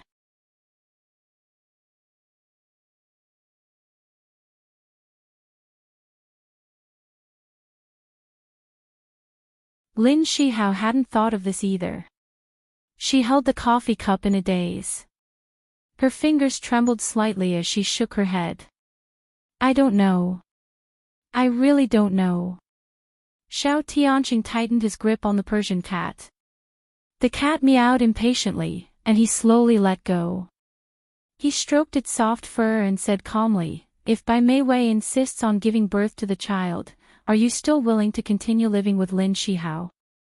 Yiseki wanted to put the coffee cup back on the coffee table, but when she heard what he said, she panicked and knocked over the coffee cup. The scalding coffee spilled onto the glass coffee table and slowly flowed onto the carpet. She quickly pulled out a tissue to wipe it off, but Xiao Tianxing suddenly leaned forward and grabbed her wrist. His voice was urgent. "Did you burn your hand?" "No." Yiseki awkwardly tried to pull her right hand away. She looked anxiously at the pool of coffee. "Hurry up and let go of me. The coffee is going to spill onto the carpet. Let me see the back of your hand." Xiao Tianxing couldn't help but let go of her hand. He pulled her wrist in front of him. There was a small red mark on the back of her fair hand. It was obvious that she had been scalded by the scalding coffee. His face darkened and his brows furrowed. He dragged her to the bathroom and complained, "You said you weren't scalded. Your skin is red. Do you know what's most important? You've already scalded yourself. Why do you care about the carpet?" Yiseki was scolded by him until she couldn't raise her head. She retorted softly, "It only spilled 2 drops on the back of my hand. The temperature wasn't very high either. I'm really fine." Xiao Tianxing suddenly turned around and glared at her. "Can't you take care of yourself a little?" As he spoke, he had already dragged her into the bathroom. As expected of a presidential suite, even the bathroom was incomparably luxurious. Xiao Tianxing turned on the tap and washed the back of her hand with cold water. He warned her with a sullen face, "I'm going out for a while. Continue to wash the back of your hand with cold water for at least 10 minutes. Got it. Isiki looked at his stern face and wanted to laugh. However, she was afraid of angering him, so she could only force herself to hold it in. Xiao Tianqing glared at her as a warning. Then he returned to his office and called his secretary over the internal line to send in a bottle of ointment for burns. As a 5-star hotel, they still had a stock of such ointment. Isiki stood obediently in front of the sink and washed the back of her hand with cold water. Xiao Tianqing suddenly walked in and placed a bottle of ointment on the sink. It's about time. Apply this ointment to the back of your hand. Thank you. Although Isiki didn't hear his conversation with his secretary, she understood his good intentions when she saw the ointment. Her heart was filled with gratitude. The conversation between them was interrupted by this small episode and did not continue. Isiki had disappeared for too long. It was time for her to go back to the kitchen and take a look. When she returned to the kitchen, Uncle Yu had just assigned a new task for her. She was busy with work and quickly forgot about her conversation with Xiao Tianqing. It wasn't until she received a phone call that night that she realized how far-sighted Xiao Tianqing was. At night, after Isiki coaxed her daughter to sleep, she returned to the bedroom. Lin Shihao was taking a shower in the bathroom when his phone on the bedside table rang. She hurried forward and picked up his phone. The caller ID showed that it was Director Bai. Her heart suddenly skipped a beat. She guessed that Director Bai was calling to talk to him about Bai Mei Wei. She hesitated whether to answer the call, but her fingers had already uncontrollably pressed the answer button. Little Lin, Bai Jiao's weathered voice rang in her ear. She opened her mouth and was about to say that she wasn't Lin Shihao when Bai Jiao continued, I've thought about it carefully these past few days. I still can't be ruthless. Mei Wei is my only daughter. I can't use her child as a stake. Isiki's uneasy heart fell to the bottom. Her limbs were cold and her fingers were trembling. She almost couldn't hold the phone.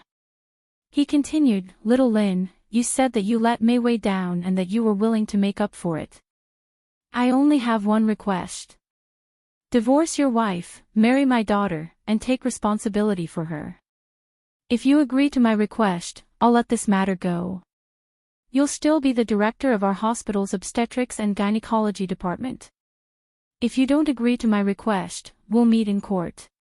Even if I have to throw away my old face, I'll get justice for my daughter. Isiki sat heavily on the bed. Her right hand loosened and the phone fell to the ground with a bang. Lin Shihao happened to come out of the bathroom. He glanced at Siki, who was sitting at the head of the bed in a daze, and then at the phone on the ground. He had a bad feeling in his heart. He quickly bent down to pick up the phone. The screen showed that he was on the phone with Director Bai. Director Bai said earnestly, Little Lin, I've always thought highly of you and even groomed you as my successor. You can call me despicable or blame me for being ruthless, but I don't care. As a father, I just want my daughter to be happy. Lin Shihao didn't hear a single word he said. His mind was filled with guesses about what he had said to Siki. Lin Shihao said faintly, got it. Then, he ended the call. He walked in front of Siki and asked, Honey, what did Director Bai say to you over the phone just now? Siki looked up at him. Her face was pale and her expression was bitter. He said that he wants you to divorce me and marry Bai Mei Wei. Otherwise, he'll take you to court. Shihao, we've guessed many possible outcomes, but this was the only one we didn't think of.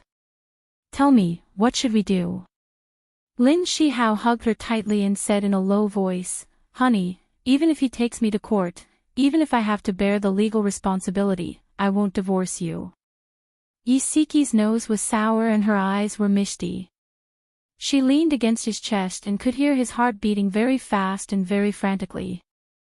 His fingers pressed tightly against her back. It hurt a little, but this pain was nothing compared to the pain in his heart. They were now facing internal and external troubles and were besieged on all sides. She was hurt both physically and mentally and didn't know if she could still hold on. Lin Shihao knew very well what her silence meant. His arms tightened around her as if he wanted to squeeze her into his body.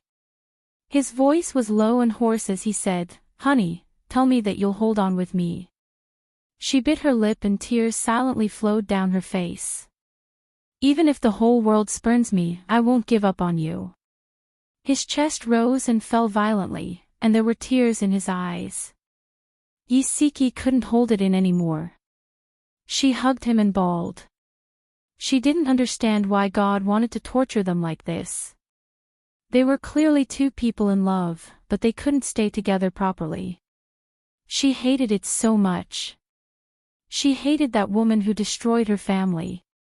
She also hated herself. If she had a little sense of danger and had predicted that Bai Meiwei was up to no good, perhaps they wouldn't have ended up like this today. Jiang Rulan heard about Bai Jiao's threat from Bai Meiwei. After 2 days of careful consideration, she finally decided to sacrifice her daughter-in-law to protect her son. Her son still had a bright future. She couldn't just destroy it like this. As for Siki, although she also had feelings for her, compared with her son, it didn't seem so important. At worst, she would give her more compensation. Add Shinwu 799.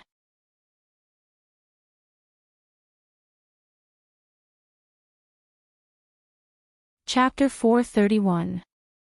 Moreover, Bai Meiwei was pregnant with a son, which fulfilled her dream of having a grandson. Jiang Rulan was indeed a businesswoman. She was very calculative. However, Jiang Rulan still had some affection for Yisiki. She couldn't harden her heart and force her to divorce her son. Instead, she persuaded her nicely that if she really loved Shihao, she should think about his future and his reputation. She couldn't ruin his life. Yisiki knew what her mother-in-law was thinking. She pretended not to understand and kept silent. She had promised Lin Shihao that she would face it with him and persist until the end. Jiang Rulan couldn't persuade her the first time, so she tried a second time and a third time.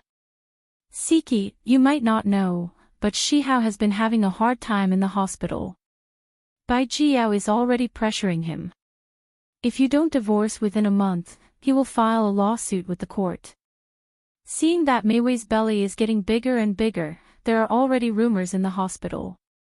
Shihao might not be able to keep his position as the head of the obstetrics and gynecology department. Every time, Jiang Rulan would bring new news. This news was all about how Lin Shihao was forced and tortured. Every time, Yisiki pretended not to care. In fact, she was so upset that she wanted to cry. Lin Shihao had always kept these things from her and never told her. It was hard for her to imagine how a proud man like him could be mocked by others and deliberately made difficult for by his superiors, but he could only endure it. In front of her, he had to act as if nothing had happened. How much pain must his heart be in? The 1-month deadline was getting closer and closer. Yisiki watched him leave early and return late every day. He was so busy that even if he hid it well, she could see a trace of fatigue and worry between his brows. Sometimes, he would come home in the wee hours of the morning with a faint smell of tobacco on his body. He thought she was asleep, but in fact, she had her back to him. She clenched her teeth and cried silently. In fact, not only were the Lin family suffering, but Bai Jiao also didn't feel good. Bai Jiao was a good doctor with noble medical ethics. He treated patients and saved people all his life. He didn't expect that when he was old, he would do such a disgraceful thing to force others. However, he only had one daughter. He couldn't watch her destroy herself. He had talked to his daughter before and knew that she had always liked Lin Shihao. He was a good man, but he was also a father. He wanted his daughter to be happy. In the last few days before the deadline, Bai Jiao made a private appointment with Yisiki.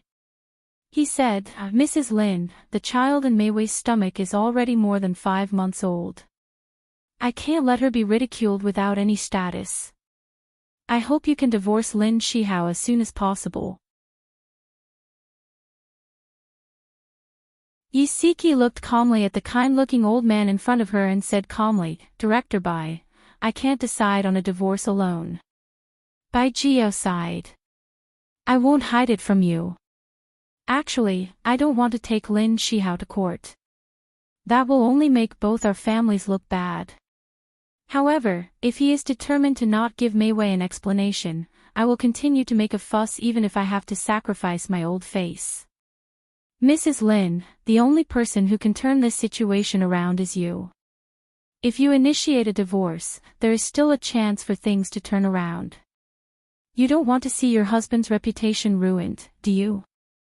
Everyone was forcing her, as if Lin Shihao's reputation was ruined because of her. But the funny thing was that even she was forcing herself. Because, just as they said, she didn't want to see his reputation ruined. Xia Dong returned from Rome.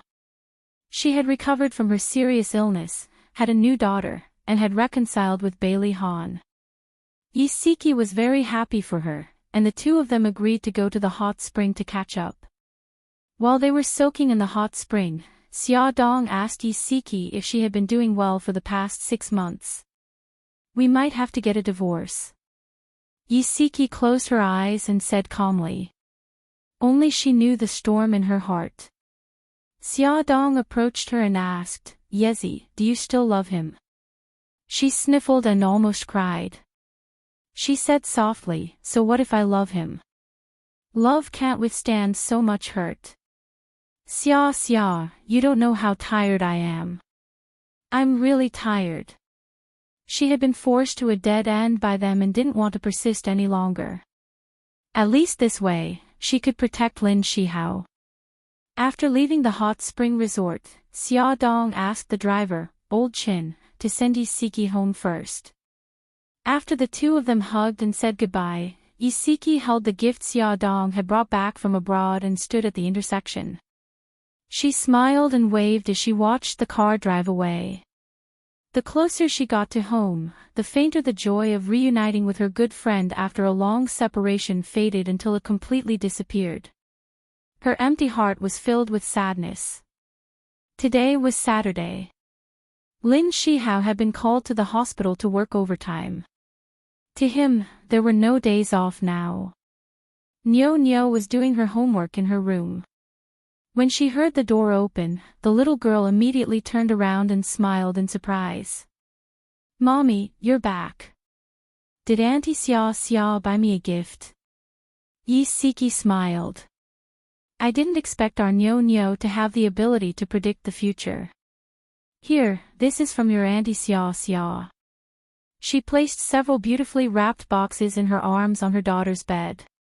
Nyo cheered happily. She put down her pen, ran to the bedside, and happily opened the gift boxes. The first box contained a beautiful white princess dress, and the second box contained a Barbie doll. Wow, it's so beautiful. I love it. Nyo jumped up and down happily. Yisiki looked at her innocent and cute daughter and felt a wave of sadness in her heart. Although she had already decided to divorce, she couldn't bring herself to say it to her daughter. The doorbell rang. Yisiki quickly wiped the tears from the corners of her eyes and smiled. Nyo, we have guests. Mommy will open the door. You stay in the room and call Auntie Xia to thank her for the gift. Okay. Yisiki opened the door to see Jiang Rulan standing at the door with an unfriendly expression. She smiled. Mom, you're here. Jiang Rulan changed her shoes and walked straight to the living room without looking at her. She grumbled unhappily, the deadline is almost up. Are you determined to send Shihao to jail? Yisiki clenched her fists. Mom, let's talk in the bedroom. She was worried that her daughter would come out of the room and overhear their conversation. Jiang Rulan glanced at Nyo's room. She didn't say anything and followed her into the master bedroom. Yisiki poured her a cup of tea and sat in the chair opposite her. She bit her lip and said unhurriedly, "Mom, I agree to divorce Shihao, but I have a condition." When Jiang Rulan heard this, her expression softened and her tone became much gentler. "Tell me. I can give you the car and the house." Yisiki shook her head. "I don't want any of these things. I just want Nyo-Nyo's custody." Jiang Rulan's expression changed slightly. "You're a woman. What ability do you have to support Nyo-Nyo? Nyo-Nyo can live a better life with her father. As long as you give up Nyo-Nyo's custody, I'll satisfy you no matter how much compensation you want." Yisiki looked into her eyes and said calmly, "No amount of money can bring back my daughter. I don't want anything. I just want my daughter." Jiang Rulan frowned. "Since you don't want anything, how are you going to support Nyo-Nyo?" Yisiki's lips curled. "With my current monthly salary, it won't be difficult to support Nyo-Nyo and me." Jiang Rulan counted with her fingers and said, "Don't think of things as so simple. Housing, travel, daily necessities, and the child's education and clothes. Which of these doesn't need money? Nyo-Nyo is my biological granddaughter. I'll provide her with better education and living conditions. You can't provide her with these things. Siki, even if it's for Nyo-Nyo's sake, you should let her live with her father." "Mom, you don't have to persuade me anymore. I've already made up my mind. If you don't agree to my request, then I can't divorce Shihao." Yisiki smiled faintly. "Mom, don't be too greedy. You can only choose between your son and your granddaughter." She had already done a lot of multiple-choice questions. It was time for them to do the multiple-choice questions. Jiang Rulan's expression was ugly. Her fingers gripped the armrest of the chair tightly. After a long silence, she finally compromised and said, "It's fine if you don't want the house and car.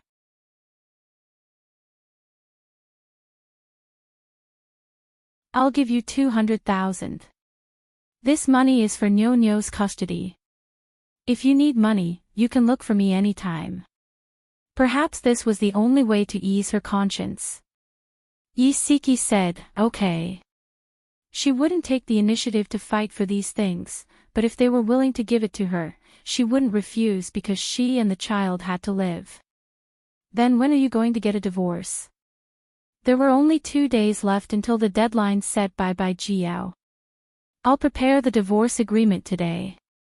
The Civil Affairs Bureau isn't open on the weekend. We'll go get the divorce certificate next Monday." Jiang Rulan sighed.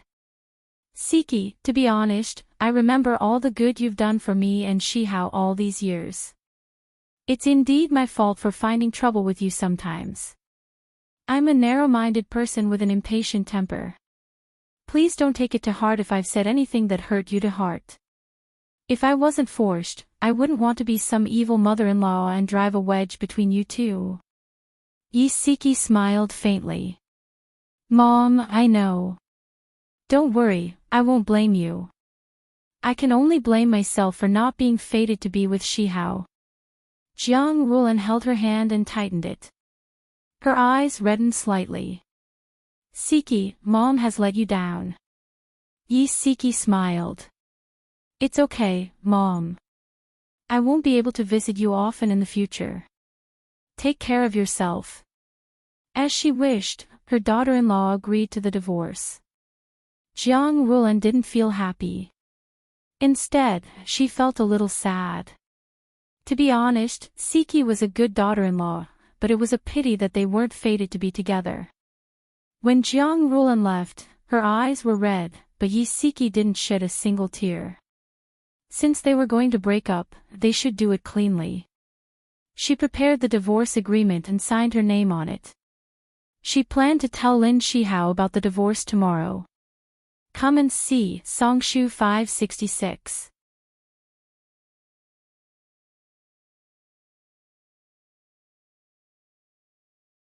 Chapter 432. Lin Shihao worked until late into the night before returning home. He opened the door and found Isiki sitting on the sofa waiting for him. He quickly changed his shoes and walked over to her. His voice was slightly hoarse as he said, "Honey, didn't I tell you not to wait for me? Are you tired?" Isiki pursed her lips and smiled. She moved closer to him and wrapped her arms around his waist, hugging him tightly. His body still carried the chill of the night. His handsome brows relaxed and a gentle smile appeared in his deep eyes. He kissed her hair gently. She leaned on his chest and listened to his deep and powerful heartbeat. Her heart ached, but she had a faint smile on her face. "Hubby, are you hungry? I made supper for you." He placed his broad palm on her waist and laughed deeply. "I wasn't hungry at first, but now that you mention it, I'm suddenly a little hungry." She looked up and kissed his thin chin. "Take a shower first. I'll heat up the supper." "Okay." He ruffled her hair and smiled affectionately. By the time Isiki brought out the supper, he had already taken a shower and changed into white home clothes. The gentle light made him look even more handsome, gentle and elegant. His chiseled face was even thinner and there was a faint smile on his thin lips. He quietly watched her walk towards him from afar. She had made him oatmeal, which had the effect of dispelling his restlessness and promoting sleep. The porridge was very fragrant and soft. After drinking half a bowl of porridge, his entire stomach felt warm and even his tired body seemed to relax a lot. She quietly nestled in his arms and listened to the ticking sound of the clock on the wall. Her heart was filled with desolation. If only time could stop at this moment forever, how good would that be? She hugged his waist with both hands and slowly closed her eyes. She used her heart to feel the warmth of his body and listen to his heartbeat. She greedily breathed in the unique faint fragrance on his body.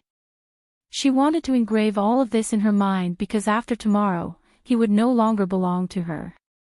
Lin Shihao thought she had fallen asleep and smiled gently. He then carried her up and placed her on the bed. The moment he touched the bed, Isiki uneasily opened her eyes and hugged him even tighter in a panic. "Don't be afraid. I'm here." Seeing her uneasy gaze, Lin Shihao's heart ached. He took the opportunity to lie beside her and pull her into his arms. Isiki couldn't sleep the whole night. She heard his steady breathing and knew that he had fallen asleep. She reached out her hand and stroked his well-defined cheek. It didn't matter that she couldn't see his face clearly in the dark night. She had already used her fingers to engrave him in her heart. The next morning, when Lin Shihao woke up, Isiki had already prepared breakfast. When he came out of the bedroom, she was wearing an apron and was busy in the kitchen. She turned her head and smiled brightly at him. "Hubby, you can have breakfast after washing up." He smiled and felt a little distressed. "Why don't you sleep a little longer? I want to watch you go to work." She washed her hands and brought the breakfast to the table. She urged him, "Hurry up and wash up. The breakfast will be cold later." Lin Shihao was about to go to work. Isiki wrapped a scarf around him and kissed him on the lips. Then she hugged him. "Hubby, go to work. I'll miss you." "Honey, I'll miss you too." Lin Shihao kissed her forehead and reluctantly let go of her. If he knew that this was their farewell kiss, he definitely wouldn't have left. Isiki stood in the corridor and watched him enter the elevator. The elevator door slowly closed and his handsome figure disappeared. She silently turned around and locked the door, crying silently. Yesterday afternoon, she had already rented a small 2-bedroom apartment near the company. It cost her half a month's salary. There was a bed, a wardrobe, a washing machine, an air conditioner, and other appliances. She only needed to bring her suitcase in and she could move in. After Nyo finished breakfast, Isiki squatted in front of her and said softly, Nyo, from today onwards, you and Mommy will move out, okay?" Nyo's beautiful big eyes widened. Why? Is Daddy coming with us? No, it's just the two of us. Daddy will still live here. With every word she said, her heart felt like it was being cut by a knife.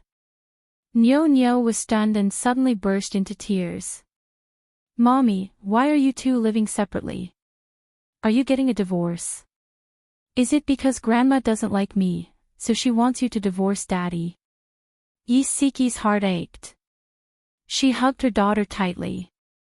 Nyo, Daddy and Mommy are divorcing not because Grandma doesn't like you. Why? Why are you getting a divorce? I don't want you to get a divorce. Mommy, don't divorce, okay? Nyo cried and looked up at her pitifully with her big wet eyes.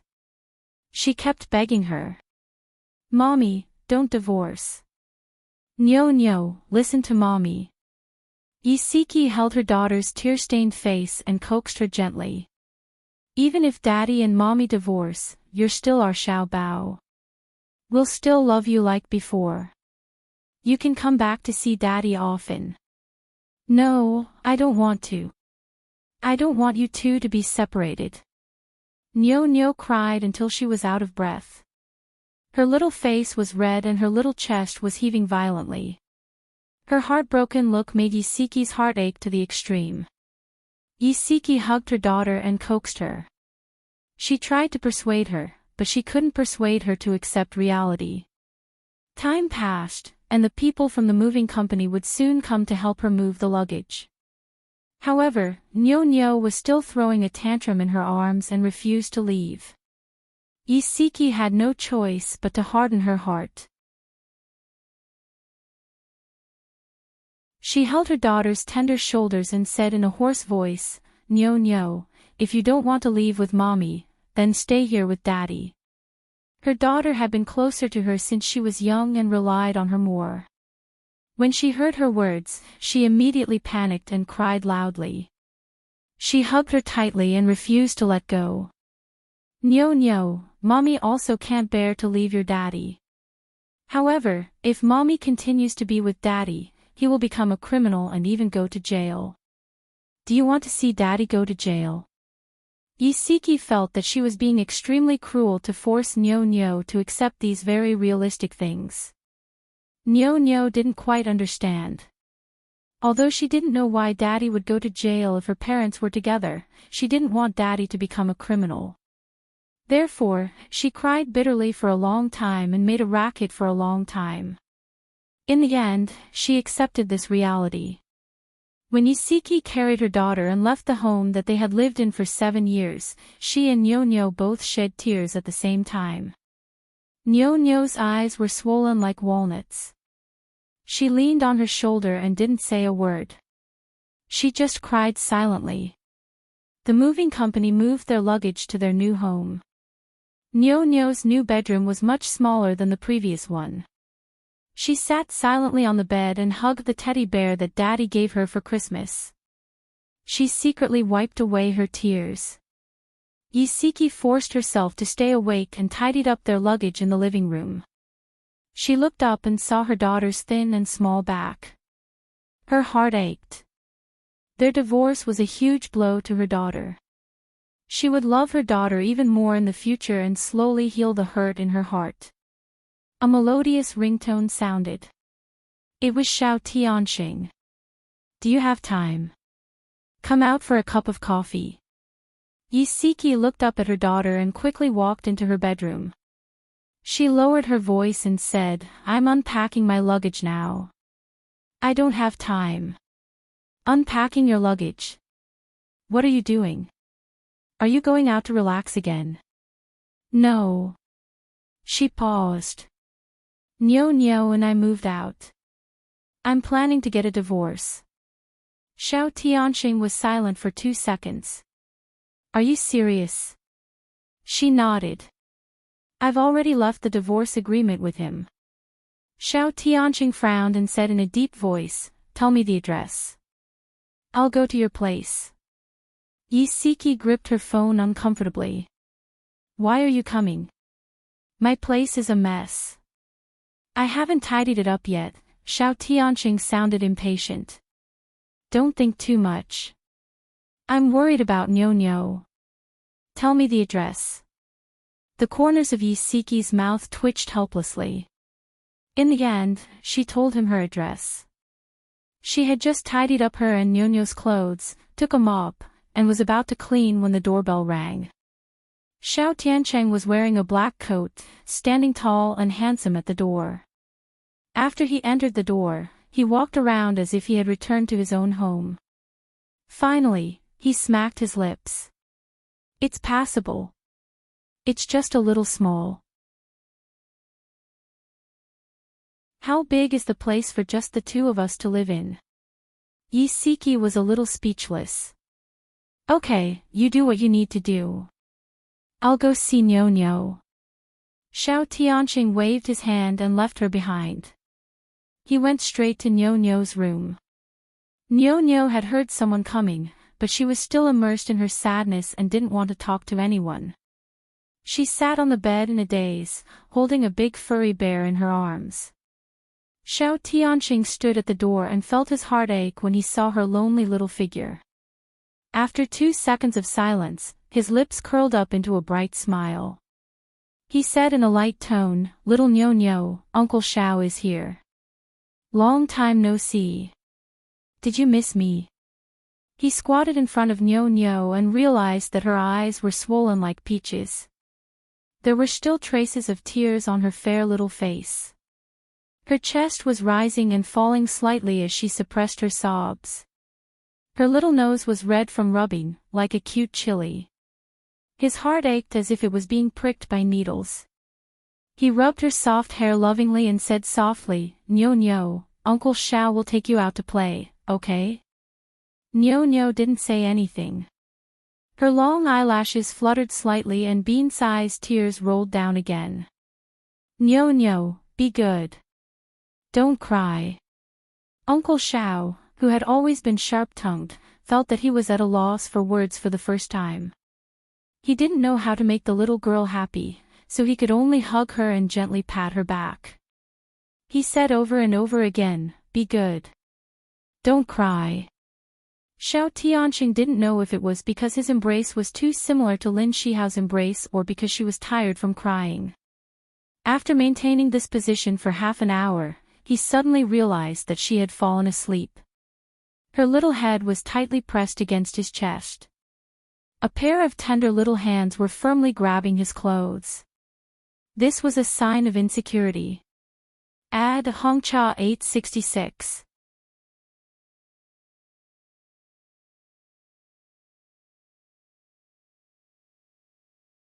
Chapter 433. After Yi Siki finished cleaning, she walked to Nyo's room and found Xiao Tianqing sitting stiffly on the bed with a sleeping Nyo in his arms. She lowered her voice and said, "Put the child down. Aren't you tired carrying her like this?" Xiao Tianqing also lowered his voice. "I'm not tired. I'm afraid that I'll wake her up if I move." Yi Siki then noticed that Nyo was clutching his clothes with both hands. She roughly estimated that he had been in this position for at least an hour. How could he not be tired? She thought for a moment and said softly, "You should put her on the bed. Nyo is sleeping soundly. She won't wake up." Xiao Tianqing was afraid that she would wake Nyo up, so he gave her a look and said softly, "I'm hungry.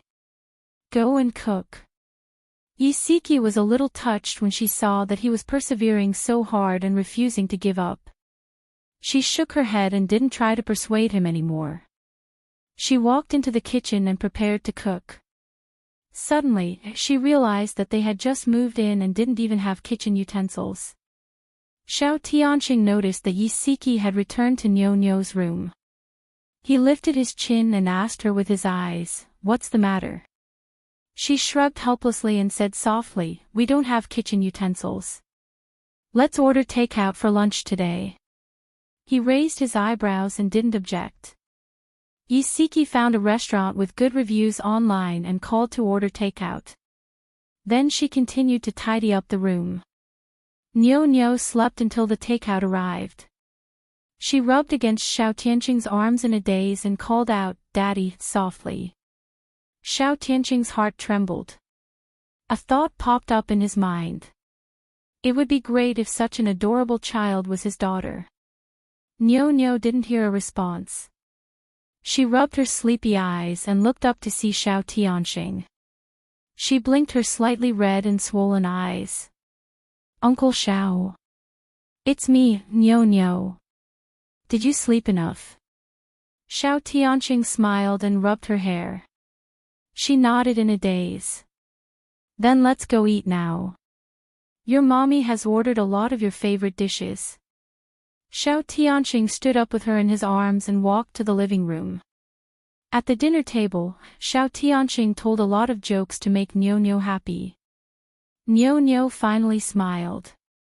Yi Siki looked at him gratefully. He raised his eyebrows proudly and looked very arrogant. Yi Siki was also amused by his childish expression. After eating and resting for a while, Yi Siki planned to go shopping at the supermarket. She had already made a long list, and Xiao Tianqing insisted on going with them. There were many people in the supermarket. Most of them were there to buy New Year goods. Xiao Tianqing pushed the shopping cart while Yi Siki held Niu's hand. At first glance, they looked like a family of three. Yi Siki stood in front of the shelves with Niu. When choosing goods, she always smiled and asked for Niu's opinion. She deliberately teased her to interact with her so that she could pull her out of her sad mood. "Niu, look at this pillow. Isn't it cute?" Yi Siki picked up a tanuki pillow and waved her arms with a smile. "Do you like it? If you like it, we'll buy it." Niu puffed up her cheeks and blinked her big eyes. She pointed at the pillow on the shelf with her pink finger. "I like the Easy Bear pillow." "Okay, then we'll buy the Easy Bear." Yi Siki put down the tanuki and picked up the Easy Bear pillow. She handed it to her daughter and smiled.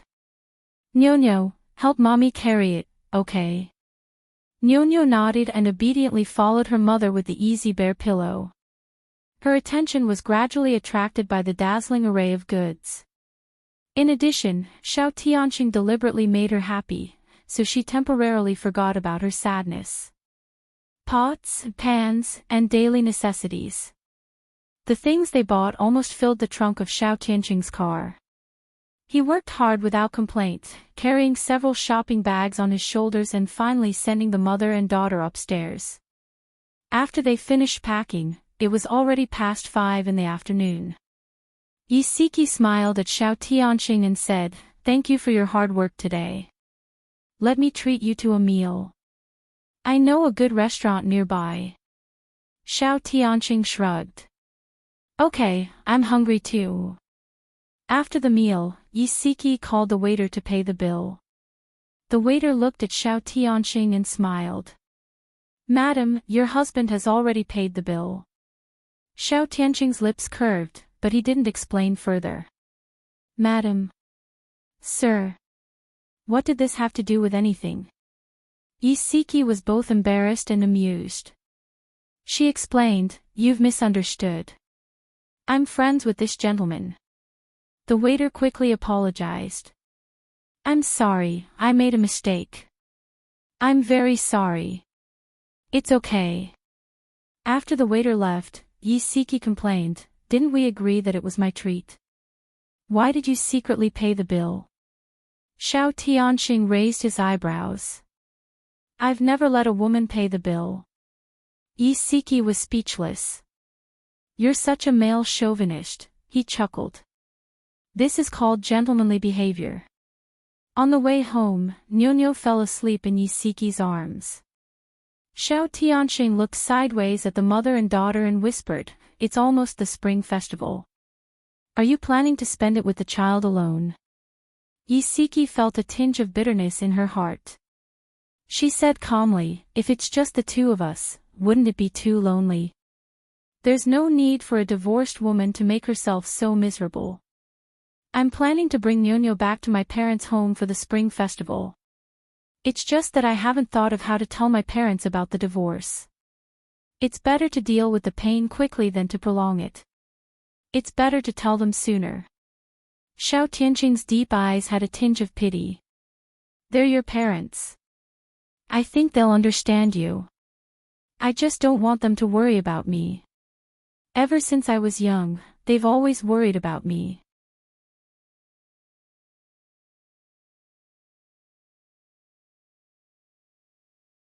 His chest rose and fell rapidly.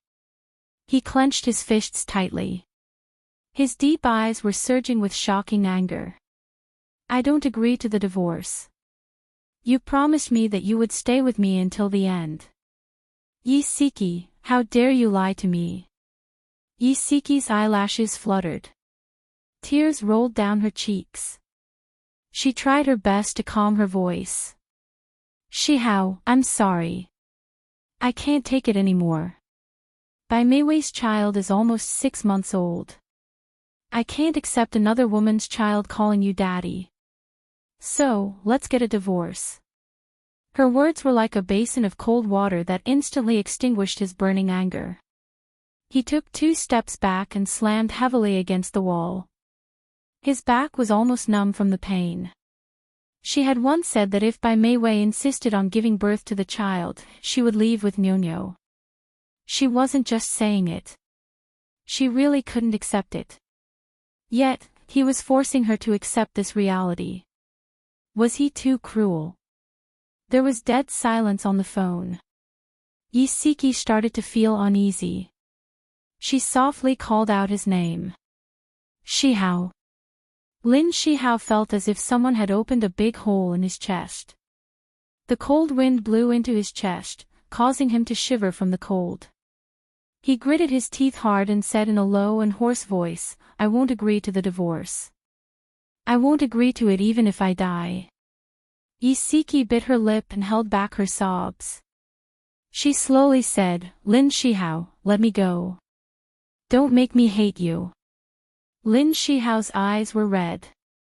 He stared fixedly at their wedding photo on the wall and said slowly, then hate me. Even if she hated him, he didn't want to let her go. She was his wife. She would be his forever. Attention, Hongcha 866.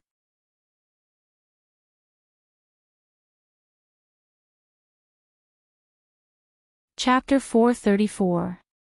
Yi Siki's face was covered in tears. Her voice trembled as she said, Why are you doing this? Don't you know that I don't love you anymore? I'll wait for you at the Civil Affairs Bureau at 9 tomorrow morning. After saying this, she immediately hung up the phone and started to cry bitterly. She didn't dare to cry too loudly for fear of waking her daughter up.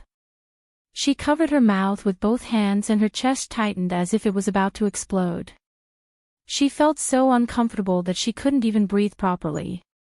Lin Shihao still had a lot to say to her, but before he could ask her where she and Nyonyo were staying, she hung up the phone. He quickly dialed her number again, but her phone was turned off. Lin Shihao's emotions were extremely complicated. Anger and heartache intertwined together and made him feel suffocated. He was like a violent lion as he punched the wall with all his might. The veins on the back of his hand were throbbing and his knuckles were turning white. His tall and straight body was trembling from his anger. The sudden burst of coldness in his eyes made one shudder in fear. Yi Siki specially took a day off to prepare for the divorce. She sat in the lobby of the Civil Affairs Bureau and waited for more than an hour, but Lin Shihao didn't show up. She took out her phone and dialed his number. After 3 or 4 rings, the call went through. She said softly, Shihao, I'm waiting for you at the Civil Affairs Bureau. Come over quickly. She didn't know that Lin Shihao was standing outside the Civil Affairs Bureau and looking at her through the glass door. His thin lips were pursed and his expression was cold. His voice was cold as he said, I said before that I won't agree to the divorce. You don't have to wait for me anymore. No matter how long you wait, I won't appear. She frowned. Shihao, don't be like this. Beep beep. He had already hung up the phone. Isiki sat there in a daze. She held the phone in her hand and her heart was in a mess. He knew that the marriage couldn't be maintained, so why did he persist? Wasn't he afraid that his reputation would be ruined? She sat there in a daze and didn't know what to do. Although she hadn't gotten the divorce certificate yet, she should tell Bai Jiao that they were about to divorce so that he would give up the idea of suing Lin Shihao. Thinking of this, she immediately called Bai Jiao. Dean Bai, let me tell you, Shihao and I have decided to divorce. We are going through the divorce procedures. I understand. I'll deal with it. Mrs. Lin, I'm very sorry that things have come to this. Isiki smirked and said calmly, I'm no longer Mrs. Lin. Your daughter will become the new Mrs. Lin. Bai Jiao paused. I'm sorry. Her tone was very calm. There's no need to apologize. I just hope that you will keep your promise and not embarrass him anymore. I will. Lin Shihao stood outside the glass door and stared at her back. He saw her sitting there in a daze for a long time. He saw her making a call. He saw her putting her phone away and picking up her handbag to leave. He quickly hid behind the stone pillar. She walked to the side of the road and hailed a taxi. He quickly ran to his car and got in. His eyes followed the taxi closely. Isiki's original plan was to go through the divorce procedures in the morning and then take Nyonyo back to her parents' home to tell them about her divorce. Now that the divorce had not been finalized and she didn't want to waste this day of vacation, she decided to take the child back to her parents' home. The taxi drove her directly into the neighborhood and stopped under the building where she lived. Thank you, sir. Isiki took the change from the driver and turned to go upstairs. She didn't notice Lin Shihao's car following her into the neighborhood. Isiki opened the door and saw Nyonyo hugging the stuffed bear and watching cartoons on the sofa. She smiled. Nyonyo, we're going to Grandma's house today. Hurry up and get changed. Nyonyo replied with an "oh." She put the stuffed bear on the sofa and went back to her room to get changed. At this moment, the doorbell rang. Isiki looked through the peephole and her heart tightened. It was Lin Shihao.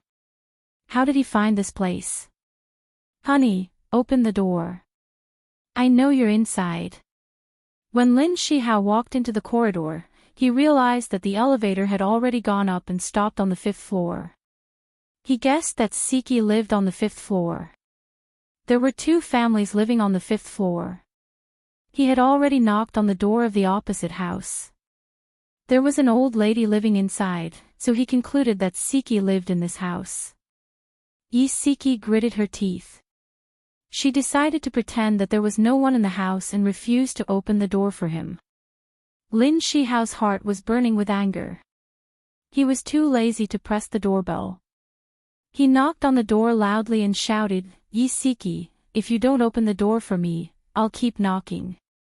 Isiki covered her ears with both hands and thought to herself, I didn't hear anything. I didn't hear anything. Mommy, is Daddy knocking on the door? Nyonyo came out after changing her clothes.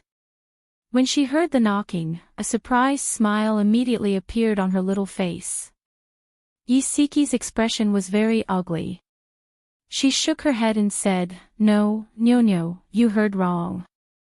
Just as she finished speaking, Lin Shihao shouted again, Isiki, open the door for me.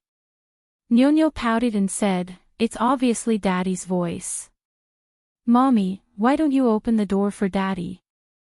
Isiki was very helpless. She didn't know how to answer her. Nyonyo, you're inside, right? Daddy is here. Good girl, hurry up and open the door for Daddy. Since one path didn't work, Lin Shihao tried another. Daddy, I'm here. I'll open the door for you right away. Nyonyo ran to the door excitedly. Isiki hugged her waist and lifted her off the ground, preventing her from opening the door. Nyonyo struggled to move her little body, trying to struggle out of her embrace. However, her arms were wrapped tightly around her. Nyo was anxious and sad. She burst into tears and said, "Mommy, what are you doing? Why won't you open the door for Daddy? I miss Daddy so much. Mommy is bad. Mommy is a bad person." Nyo's tears kept falling. She wiped the tears on her face with the back of her soft hand, looking very pitiful. Isiki's heart ached. The man outside was still shouting and yelling for her to open the door. She was annoyed and confused. In the end, she compromised with the father and daughter pair and opened the door with Nyo in her arms. As soon as the door opened, Nyo immediately stretched out her arms towards Lin Shihao and cried, "Daddy, I missed you so much." Lin Shihao didn't allow any explanation and snatched Nyo from Isiki's arms. He hugged her tightly and kissed her cheek. "Nyo, be good. Daddy is here. Daddy missed you too." Nyo lay in his arms and cried sadly. She sobbed and said, "Daddy, don't divorce, okay? I don't want to be separated from you. We won't divorce. Daddy and Mommy will never divorce. Be good, Nyo. Don't cry anymore. You're making Daddy's heart ache." Lin Shihao carried his daughter to the living room and coaxed her gently. Isiki closed the door. With her back facing the father and daughter pair, she secretly wiped away the tears at the corners of her eyes. Lin Shihao hugged his daughter and comforted her patiently. After making his daughter happy, he kissed her cheek and said gently, "Nyo, Daddy and Mommy have something to talk about. Go back to your room and do your homework first, okay?" "Okay," she smiled sweetly and kissed him back on the cheek. She jumped out of his arms and onto the floor and walked towards her room. Lin Shihao smiled as he watched her petite figure disappear into the distance. After walking for some distance, she suddenly turned around and stared at Isiki with her big beautiful eyes. She puffed up her cheeks and said angrily, "Mommy, you can't chase Daddy out when I'm not paying attention." Isiki pursed her lips helplessly. "I know. I won't." She grinned and smiled brightly. "Then I'm relieved. I'm going back to my room." Seeing her skipping back to her room, Isiki and Lin Shihao felt very sad. 2 days ago, their daughter was still Wu Yu's carefree little girl. But now, she was so sensible that it made their heart ache. Isiki poured a cup of tea and placed it in front of Lin Shihao. Then, she sat across from him and pursed her lips, remaining silent. Lin Shihao's deep gaze fell on her body. He hadn't seen her for a day, but it felt like he hadn't seen her for a year. He missed her so much that his heart ached. Last night, he lay alone on the large bed that belonged to them and couldn't sleep the entire night. He hugged her pillow in his arms and it emitted a faint lemon scent. It was the scent of the shampoo they were used to using. There was also a faint scent of her on the quilt. He was surrounded by her scent, and his longing for her didn't lessen at all. Instead, he missed her even more.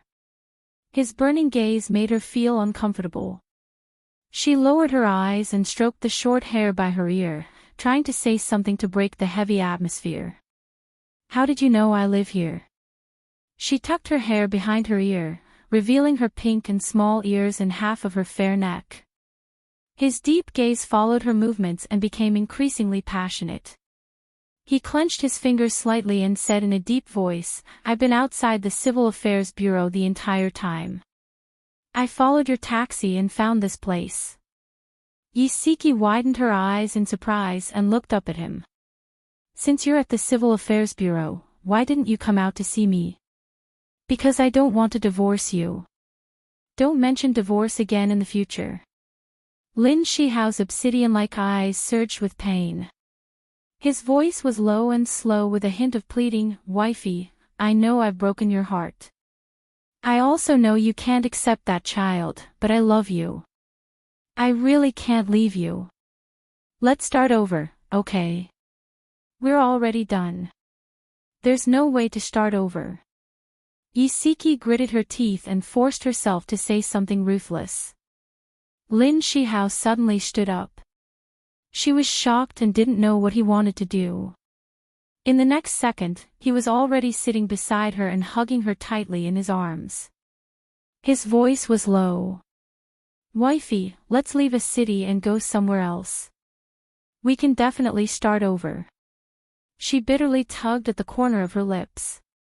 Can we leave? Our parents are all here, and your career is also here. He hugged her even tighter. My career is far less important to me than you and Nyonyo. As for our parents, as long as we have the heart, we can take care of them no matter how far they are. Let's go to Sea City. That's where we went to university. Don't you like that city a lot? He described the future so beautifully that she was almost moved. Beauty novel, Hongcha 866.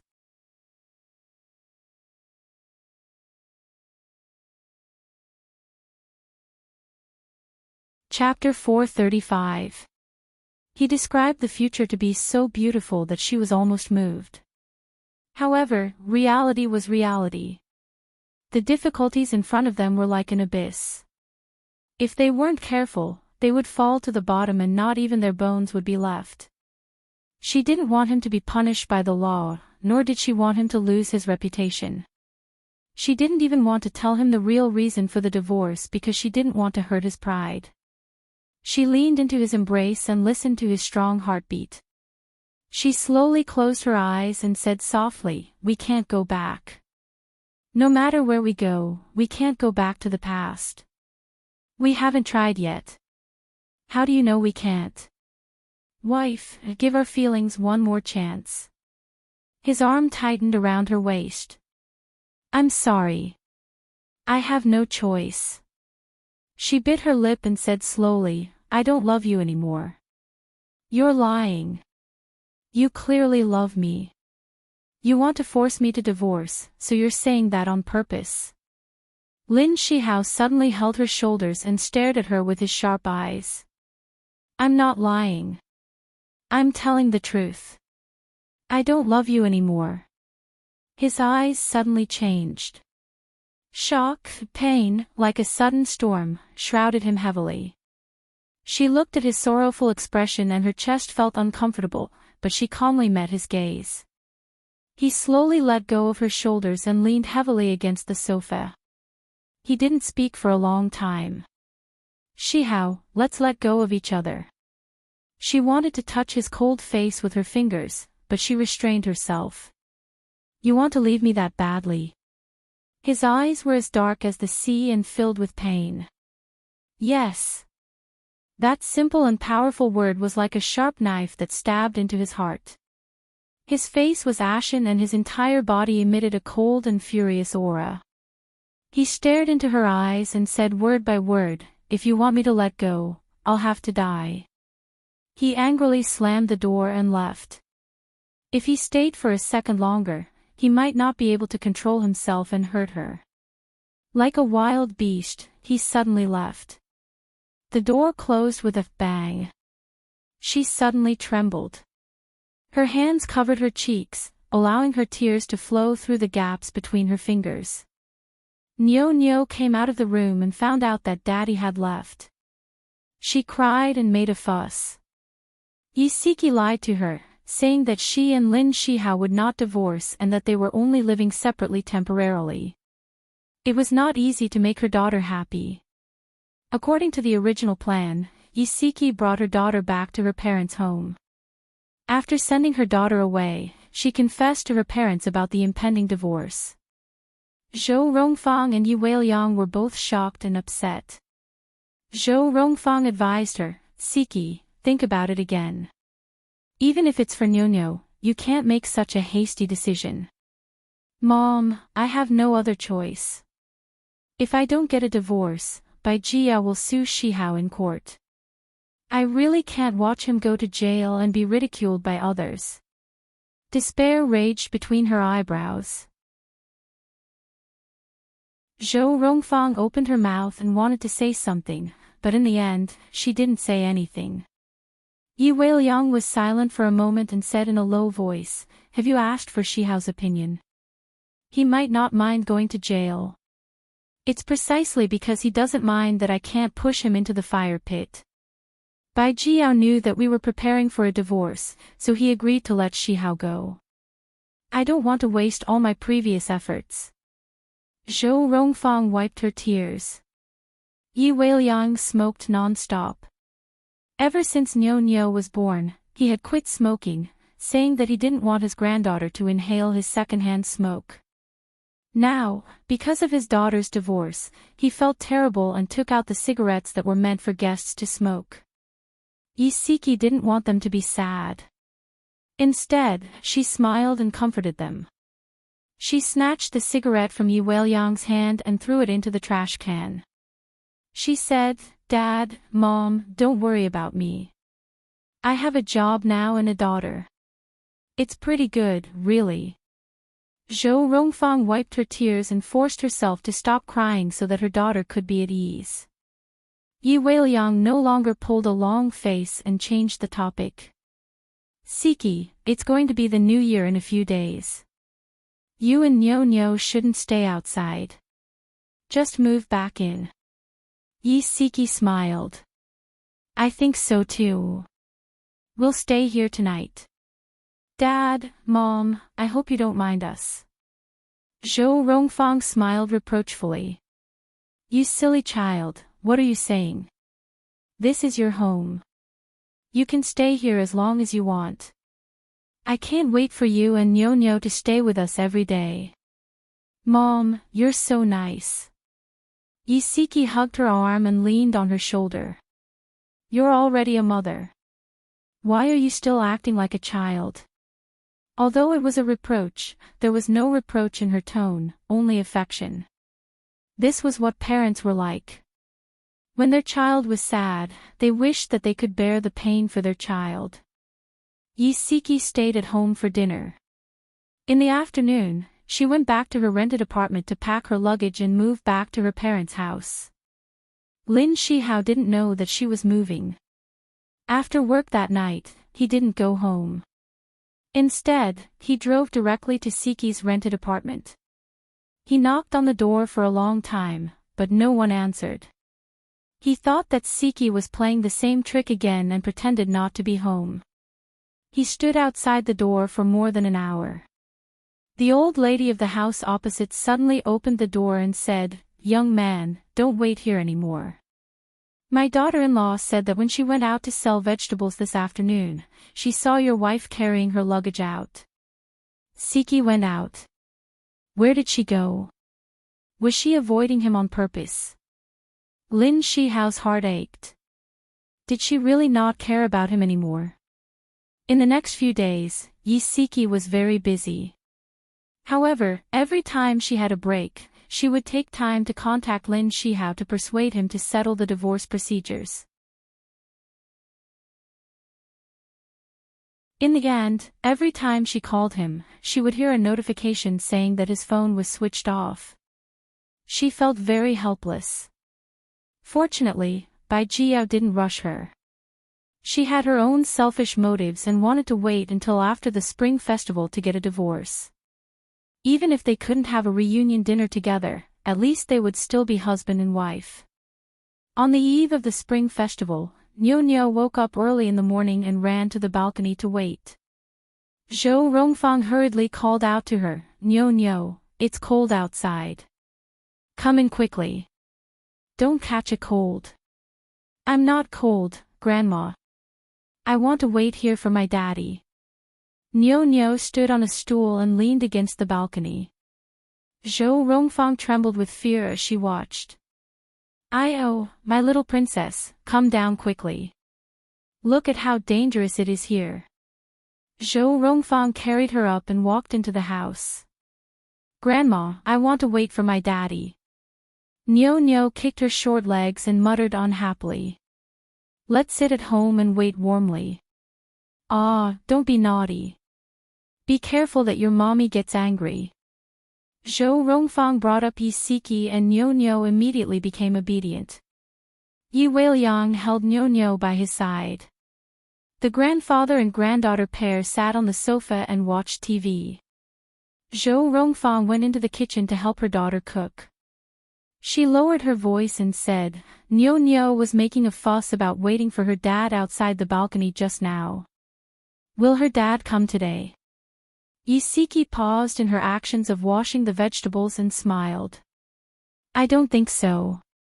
I haven't been able to contact him these past few days. By the way, Mom, big brother and sister-in-law should be here soon. You should wait in the living room. Leave this to me. They'll be here in a while. I'll do it with you.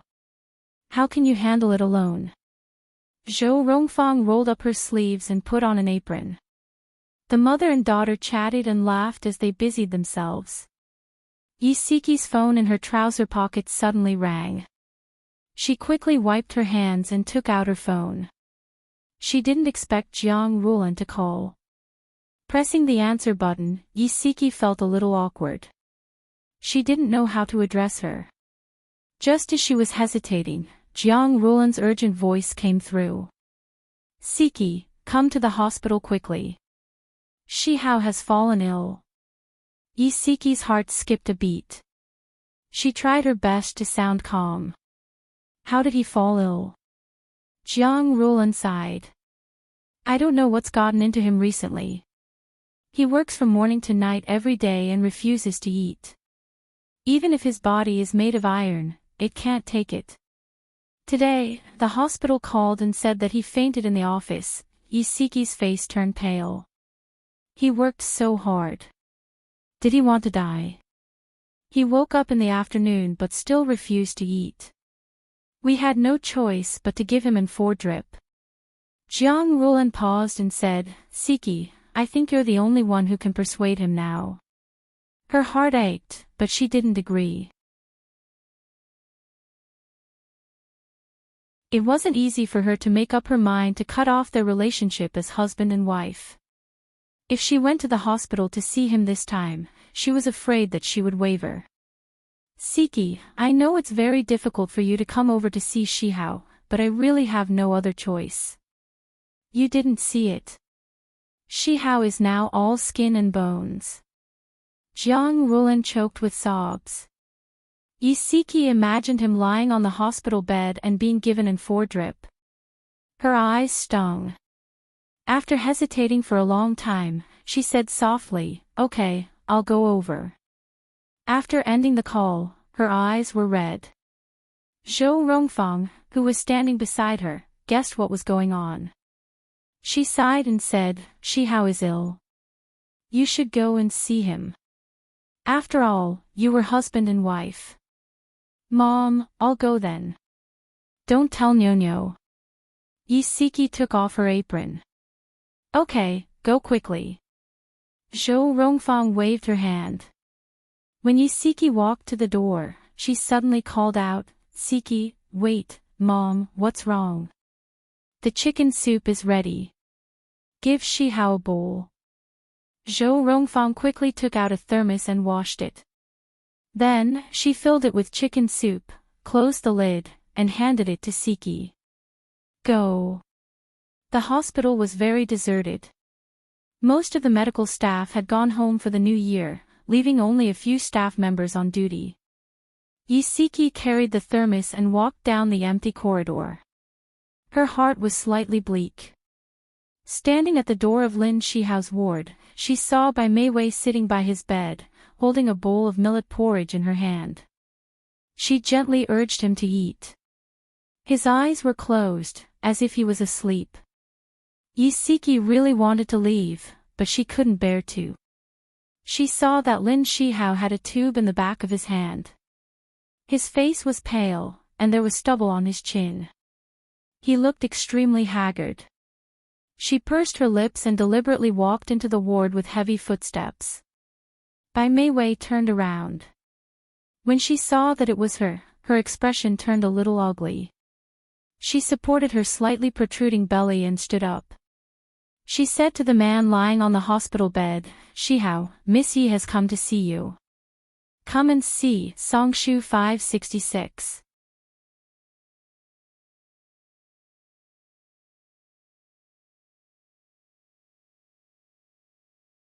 Chapter 436. Lin Shihao suddenly opened his eyes.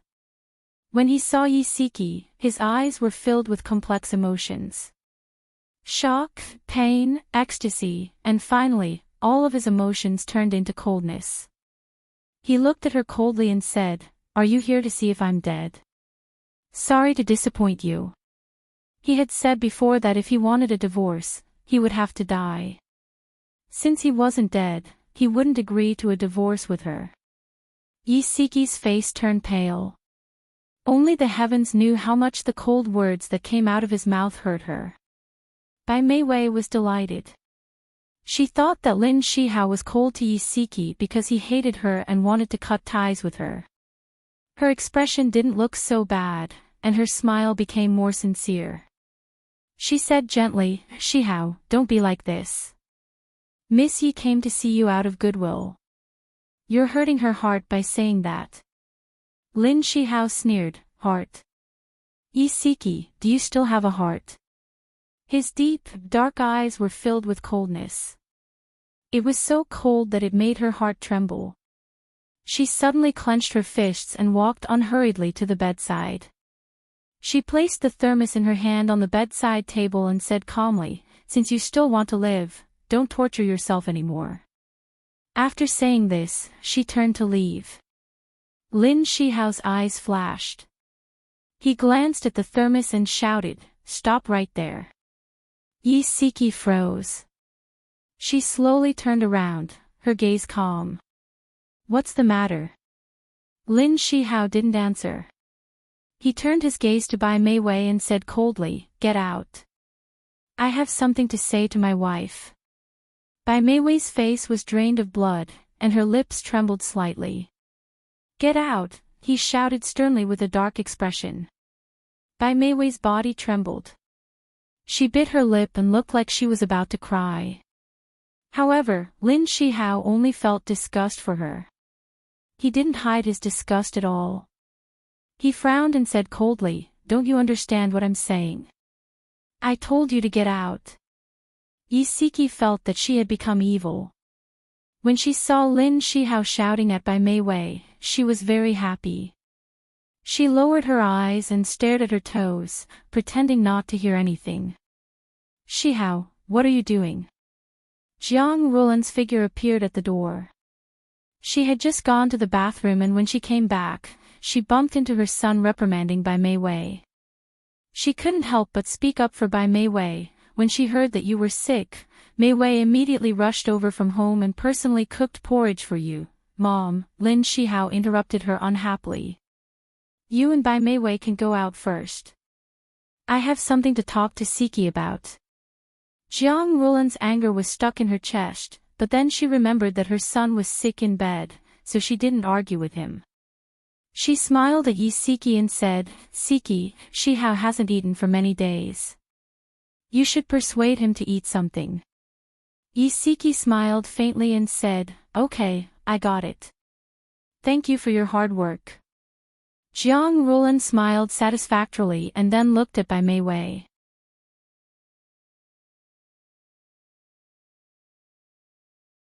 "Meiwei, let's go out first." When Bai Meiwei left, she looked deeply at Lin Shihao. It was a pity that he was so focused on Yisiki that he didn't notice her flirtatious gaze. The ward was very quiet. Yisiki sat by his bed and unscrewed the lid of the thermos. She scooped the chicken soup into a bowl and brought it to his mouth. She ordered matter-of-factly, "Open your mouth." Lin Shihao stared at her calm face and gritted his teeth hatefully. "Since you don't want me anymore, why do you still care if I live or die?" She lifted her eyelids and looked at him indifferently. "You don't want me to care about you? Okay then, I'll leave now." She placed the bowl of soup on the bedside table and made a move to get up. A hand grabbed her wrist, and with a sudden tug, she was pulled into his embrace. His arm was like an iron clamp, tightly holding her against his chest. As she leaned against his chest, she realized that he had lost a lot of weight during this period. His bones hurt her face. Her eyes welled up with tears and she gritted her teeth and said, "Let go. I won't let go. If I let go, you'll leave. I won't allow you to leave." He was like a rascal. Even his tone was very similar. "Lin Shihao, why are you so childish?" She felt helpless. She wanted to push him away forcefully, but she was afraid of hurting him. He hugged her even tighter and said in an extremely awkward tone, "I'm childish. Tell me, are you still worried about me?" She held her breath and said slowly, "Don't misunderstand. Your mother asked me to come and see you." His eyes narrowed dangerously. "So you didn't want to come at all?" She replied. He raised his voice and tried to suppress his emotions. "Since you don't care about me, why did you make chicken soup for me?" She said softly, "My mother asked me to bring it over." "Shihao, don't be so childish in the future. Don't torture yourself anymore. Even if I'm not worried, the elders will be." She lowered her head and he couldn't see the pain in her eyes. He buried his head in her neck and greedily breathed in her fragrance. His voice was hoarse and low. "Wifey, do you think I did this on purpose so that you would sympathize with me and care about me?" His hot breath sprayed on her skin. It was numb and she couldn't help but tremble. He paused for a moment before continuing, "That's not it. I worked day and night because I wanted to numb myself with work so that I wouldn't have to think about you. I didn't eat because every time I saw the food, would think of the food you personally cooked for me. Without you by my side, I can't sleep at night. I can't taste my food, so I decided not to sleep or eat." Yisiki's eyes were misty with tears. She held back her tears for a long time and forced them back. She said softly, "I'm here now. Let's eat." If he didn't eat, his body wouldn't be able to take it anymore. She reached out for the bowl of soup. This time, he didn't stop her. He adjusted his position slightly and hugged her waist with both hands. The two of them were sitting face to face. She handed the bowl of soup to him. "Drink it yourself. I want you to feed me." His hands were still hugging her waist, and his tone was extremely awkward. Yisiki sighed silently. Who asked him to be sick? Let him be. She scooped a spoonful of soup and brought it to his mouth. He opened his mouth gigai, and his burning gaze landed on her. She pretended not to know anything and lowered her eyes to feed him the soup mechanically. After feeding him the soup, she fed him half a bowl of millet porridge. Then she took a tissue and wiped his mouth. "Rest for a while." She tried to pull the pillow from behind him, but he held her hand tightly and said in a low voice, "Stay with me." She pursed her lips. "Dad, Mom, and Nyo-Nyo are all waiting for me at home. There are already many of them.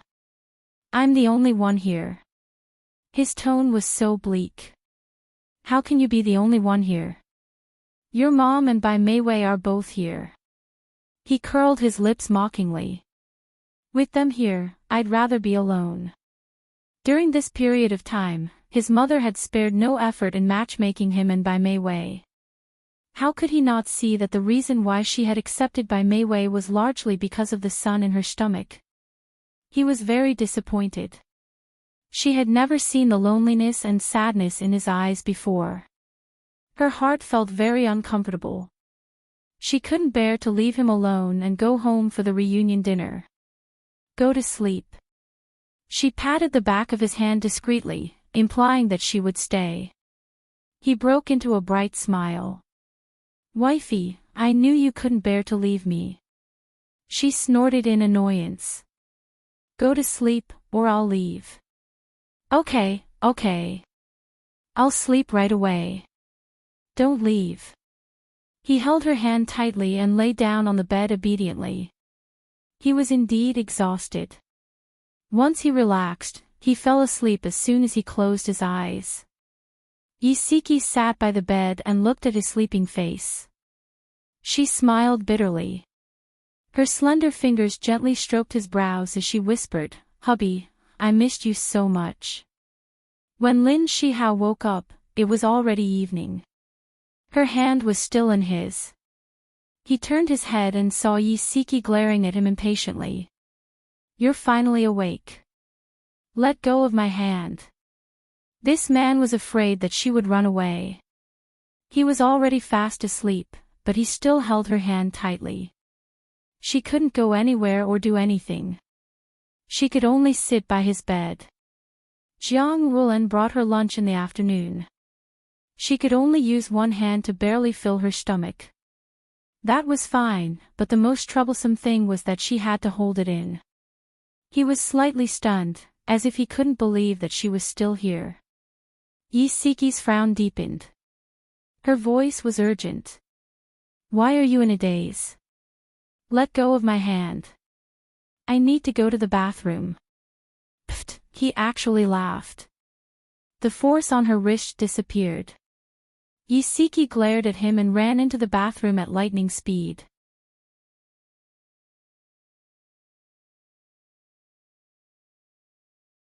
Although the bathroom door was closed, it didn't stop her from hearing his joyful laughter. Isiki couldn't help but roll her eyes.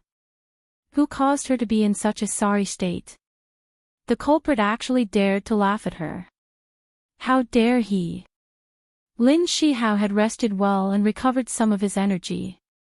He got out of bed, washed up, shaved, and changed into a new set of clothes. The gentle and handsome man of the past was back. After he was done, he smiled gently. "Honey, let's go home." Isiki's anger was stuck in her throat. "You haven't recovered yet. Rest for another night before you leave the hospital." His smile became even gentler. "I'm fine now. Today is the reunion night. Of course, I have to spend it with my family." He lifted 2 bags with one hand. They were filled with his clothes and daily necessities. He held her hand with the other hand. "Honey, let's go home." She shook her head. "I can't go home with you. I want to go back to my mother's place." "Okay, then let's go to your mother's place." Shihao, she wanted to say something, but he stopped her with one sentence. "Honey, I miss Nyonyo." Nyonyo missed him very much too. She had been looking forward to seeing him since the morning. She didn't want to disappoint her daughter. Isiki and Lin Shihao appeared at the same time. The Yi family was stunned. Isiki's eldest brother, Yi Shuyao, reacted quickly. He smiled and said, "Speak of the devil. I was just about to call to ask when you guys would be back." Welfare Hongcha 866. You're tuning into the LoveLore Library YouTube channel. We're so grateful for your support, and don't forget to subscribe to join us on this incredible journey through captivating stories. Your generosity through donations truly makes a world of difference, as it's the primary source of revenue that allows me to expand and enhance this channel for you. Thank you from the bottom of my heart for being a part of this adventure.